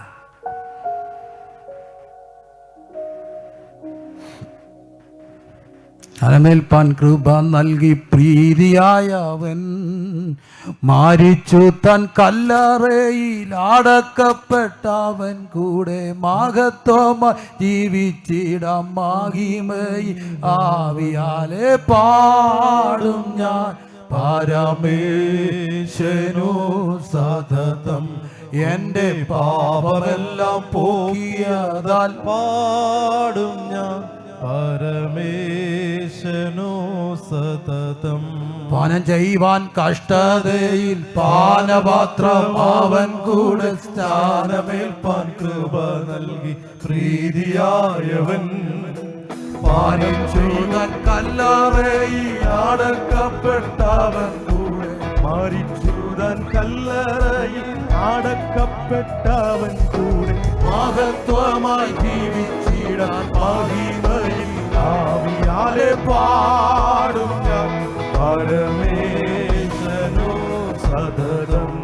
എൻ്റെ പാപമെല്ലാം പോകിയതാൽ പാടും ഞാൻ പരമേശനു സതതം. എനിക്ക് വേണ്ടി മരിച്ച യേശുവിൻ്റെ മരണം എൻ്റെ മരണമാക്കണം. അങ്ങനെ മരണത്തിൽ പങ്കാളികളായി തീർന്ന സ്നാനം എനിക്ക് പകരമോ മരിച്ചു. കുഞ്ഞുങ്ങളെ, പ്രിയമുള്ളവരെ, ദൈവം നിങ്ങളെ അനുഗ്രഹിക്കട്ടെ. യേശു മരിച്ചു. ആർക്ക്? എല്ലാവർക്കും പകരമായി. ഈ കാര്യം എല്ലാവരും പറയണ്ടേ? ലോകത്തിലെ ഏറ്റവും ഭാഗ്യമുള്ള പദവി ഏതാണെന്ന് ചോദിച്ചാൽ സുവിശേഷയിലെയാണ്. എനിക്കറിയാവുന്ന വലിയൊരു രാഷ്ട്രീയ നേതാവിൻ്റെ മകൻ വലിയ ജനപ്രതിനിധിയായി പലവട്ടമായതാ. ആ മകൻ കൊച്ചായിരുന്നപ്പോൾ ഒരാൾ ചോദിച്ചു, സ്കൂളിലെ സാറന്മാർ ചോദിച്ചു, നിനക്ക് എന്താകണം? അച്ഛനെ പോലെ രാഷ്ട്രീയക്കാരനാണോ? വേണ്ട. മിനിസ്റ്ററാകണോ? വേണ്ട. ഡോക്ടറാണോ? വേണ്ട. പിന്നെ മോൻ എന്താകണം? ഞെട്ടിച്ച് കളഞ്ഞ് അവൻ്റെ ഉത്തരം ഉപദേശിയായാൽ മതി. അവരും ഈ ബന്ധുക്കാരൊന്നും അല്ല. അതിനാണ് മോനെ നിനക്ക് ഉപദേശിയാണ്ട്.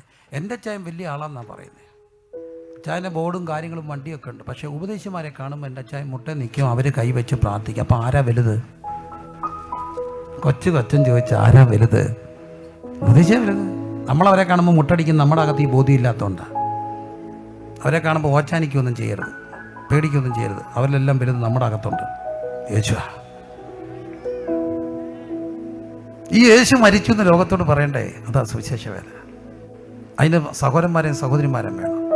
ഞാൻ നിങ്ങളോട് പറയട്ടെ, ഒരു നല്ല സുവിശേഷകൻ രൂപപ്പെടണമെങ്കിൽ അതിൻ്റെ പിന്നിൽ ഒരു അമ്മ വേണം, അതിനപ്പുറത്തൊരു നല്ല സഹോദരി വേണം. സുവിശേഷ വേല ഭയങ്കര കമ്മിറ്റ്മെൻറ്റാണ്. പാസനേജിൻ്റെ ഇരുണ്ട മുറിക്കകത്ത്, കൊച്ചുമുറികൾക്കകത്ത് ഒത്തിരി ഉരുകി വിളിക്കുന്ന അമ്മമാരുണ്ട്, എല്ലാ ദുഃഖങ്ങളും അടച്ച്. പക്ഷെ ഒരു ബോധ്യത്തിലാ, ഇടയ സൃഷ്ടം പ്രസ്തിച്ചപ്പെടുമ്പോൾ തേജസ്സിൻ്റെ വാടാത്ത കിരീടം നൽകും. ഇടയന്മാരുടെ വേല ഇന്നും വലിയ ഇടയൻ മാത്രമല്ല സുവിശേഷകൻ, എന്നാലും ഇന്നും നല്ല സുഖകരമൊന്നും അല്ല കേട്ടോ. പക്ഷേ ഈ വേല നിർത്തണമെന്ന് പലപ്പോഴും തോന്നുമ്പോഴും മുമ്പോട്ട് പോകുന്ന ഒറ്റ കാര്യമാണ്, ഇടയ ശ്രേഷ്ഠം വരും, അന്ന് തേജസ്സിൻ്റെ വാടാത്ത കിരീടം നൽകും. കാരണം എനിക്കെല്ലാവരും പറയണം, ലോകത്തോട്, വരും തലമുറയോട്, കൂട്ടുകാരോട്, നാട്ടുകാരോട്, യേശു നിനക്ക് വേണ്ടി മരിച്ചു. നിങ്ങൾ ഒത്തിരി വീഡിയോ കാണുന്നുണ്ട്. ആ വീഡിയോ എല്ലാം കള്ളമാണെന്ന് ആര് പറഞ്ഞാലും വീഡിയോ എല്ലാം കള്ളമല്ല. എന്താ? സുവിശേഷകർ ക്രൂരമായി മർദ്ദിക്കപ്പെടുന്നു. അടി വന്നിട്ട് നാളെ ഇനി ഇവിടെ കണ്ടെങ്കിൽ ചാവിട്ടി കൂട്ടി പൊക്കണമെന്ന് പറഞ്ഞിട്ട് അവർ പല്ലും പോയില്ല. എനിക്കറിയാം, പല്ലും പോയിട്ടില്ല. പല്ലും അവിടെ തന്നെ കിടപ്പുണ്ട്. ചത്ത ചാകട്ടെ. എന്തുകൊണ്ടെന്നറിയാമോ? ഒറ്റ കാര്യമാണ്. എനിക്കിപ്പം വയസ്സ് 52 കഴുത്തെ വണ്ടിവാൾ വെച്ചിട്ട് യേശുവിനെ വേണ്ടായോ? യേശുവിനെ വേണ്ടെന്ന് പറഞ്ഞാൽ ഞാൻ ഇനി എത്ര നാളൂടെ ജീവിക്കും? കൂടി വന്ന 10-25 വർഷം. അതോ കുറ്റബോധത്തിൻ്റെ കരിങ്കൊടി കീഴിൽ കുറ്റബോധം പേറി നീറി ജീവിക്കും. പക്ഷേ ഞാൻ യേശുവിനെ മതിയെന്ന് പറഞ്ഞാൽ ഇനിയുള്ള തലമുറ റെഡി ആയിക്കോണം. അപ്പം വെട്ടി നിലത്തിട്ടാൽ, പാകിസ്ഥാൻ ഇന്ത്യ യുദ്ധത്തിൽ ഒരു പടയാളക്കാരി മരിച്ചാൽ എന്തോ ഞാൻ കൊണ്ടുവന്നിട്ടുണ്ട് അങ്ങനെയുള്ളവരുടെ ബോഡിയുമായിട്ട്. എന്തവാ സല്യൂട്ട്. പിന്നെ മരിക്കുമ്പോൾ അട്ടിപ്പിട്ടി തോക്ക്, എന്തവാ ആചാര വെടി. ഒരു രക്തസാക്ഷി മരിച്ചാൽ സല്യൂട്ട് കൊടുക്കുന്ന ആരാന്നറിയാവോ? സ്തേഫാനോസ് കല്ലെറിഞ്ഞ് കൊല്ലപ്പെടുമ്പോൾ മേപ്പോട്ട് നോക്കിയപ്പോൾ മേളിൽ ഒരാൾ എഴുന്നേറ്റ് നിൽപ്പുണ്ട്, മനുഷ്യപുത്രൻ. സല്യൂട്ട് കൊടുക്കുക. രാത്രി ഞാൻ ചോദിച്ചോട്ടെ, ലോകത്തിലെ ഏറ്റവും വലിയ മേല കർത്താവിൻ്റെ വിലയാണ്. കുഞ്ഞുങ്ങളെ, യേശു ലോകത്തോട് പറയണം, പകരക്കാരനായി ഒരാൾ മരിച്ചു. അത് പറയുന്ന സുവിശേഷമല്ല, അവൻ്റെ പ്രചാരകൻ. അങ്ങനെ എൻ്റെ മക്കളെ ഈ മരിച്ചെന്ന് പകരം മരിച്ച ഒരാളുടെ വേലക്കാരനാക്കാൻ എനിക്കിഷ്ടമാണ്. അപ്പം നിങ്ങൾ ചോദിക്കും, അവരുടെ തീരുമാനമല്ലേ? ഒരു മിനിറ്റ് ഞാൻ ചോദിച്ചോട്ടെ. പലരും നേഴ്സായത് അവരുടെ ഇഷ്ടത്തിനാണ്. ഇന്നൊരു കൊച്ചുണ്ട് പറഞ്ഞു, എനിക്ക് നേഴ്സാകാൻ ഇഷ്ടമില്ല അങ്കളെ. ഈ അമ്മയുടെ എന്താ അമ്മയുടെ ധർമ്മത്തിലല്ലേ പലതും പഠിച്ചേ അല്ലേ? പറ, അവർക്കിഷ്ടം ആണോ? ആണെന്ന് കണ്ട് പിള്ളേർ പറയുന്നത് നിങ്ങൾ കേൾക്കണ്ട, ടി വി കാണണ്ട, കാണിക്കണ്ട, അവർ വീട്ടിൽ വഴക്കുണ്ടാവും. അമ്മയുടെ ബന്ധത്തില്ല. അങ്ങനെയാണെങ്കിൽ അവരുടെ ഇഷ്ടം എന്താട്ടെ, എനിക്ക് തീരെ സന്തോഷമാണ് എൻ്റെ കൊച്ചിനെ കർത്താവിന് കൊടുക്കാൻ. അങ്ങനെയുള്ള അമ്മമാരുണ്ടെങ്കിൽ ഒന്ന് കൈപൊക്കിക്കേ. ശരിക്കും പൊക്കുന്ന എൻ്റെ കൊച്ചിനെ കർത്താവ് വരെ ചെയ്തോട്ടെ, ഞാൻ വഴക്കുണ്ടാക്കത്തില്ല, കൊടുത്തേ കർത്താവിന്. തിരിഞ്ഞു നോക്കിക്കുക, ആ കൂട്ടത്തിൽ നിങ്ങളുടെ അമ്മയുണ്ടോയെന്ന് നോക്കിയേ. കൊച്ചുങ്ങളെ, ഇവിടെ ഇരിക്കുന്ന ആരെങ്കിലുമൊക്കെ നോക്കിക്കുക, നിങ്ങളുടെ അമ്മ അതിനകത്തുണ്ടോയെന്ന്, നിങ്ങളുടെ അച്ഛൻ അതിനകത്തുണ്ടോയെന്ന് കണ്ടെടുത്തേ. എനിക്കതിന് സമ്മതമാണെന്നുള്ള മക്കളുണ്ടെങ്കിൽ എനിക്ക് കർത്താവിനെ വേല ചെയ്യണം. പ്രായമുള്ളവർ എഴുന്നേറ്റിരിക്കുന്നതുകൊണ്ട് എനിക്ക് പ്രയാസമൊന്നുമില്ല. എന്നാലും കുഞ്ഞുങ്ങളെ കർത്താവിൻ്റെ വേല ചെയ്യണം. എനിക്കൊരു സുവിശേഷകനാകണം, ഒരു സുവിശേഷകയാകണം. ജീവിതത്തിലെ ഏറ്റവും ബാക്കിയുള്ള കാര്യമാണ്. അങ്ങനെ ആഗ്രഹിക്കുന്ന മക്കളുണ്ടെങ്കിൽ ഒന്ന് എഴുന്നേറ്റ് നിന്നേ. എനിക്ക് കർത്താവിൻ്റെ വേല ചെയ്യണം, കർത്താവിൻ്റെ വേല ചെയ്യണം.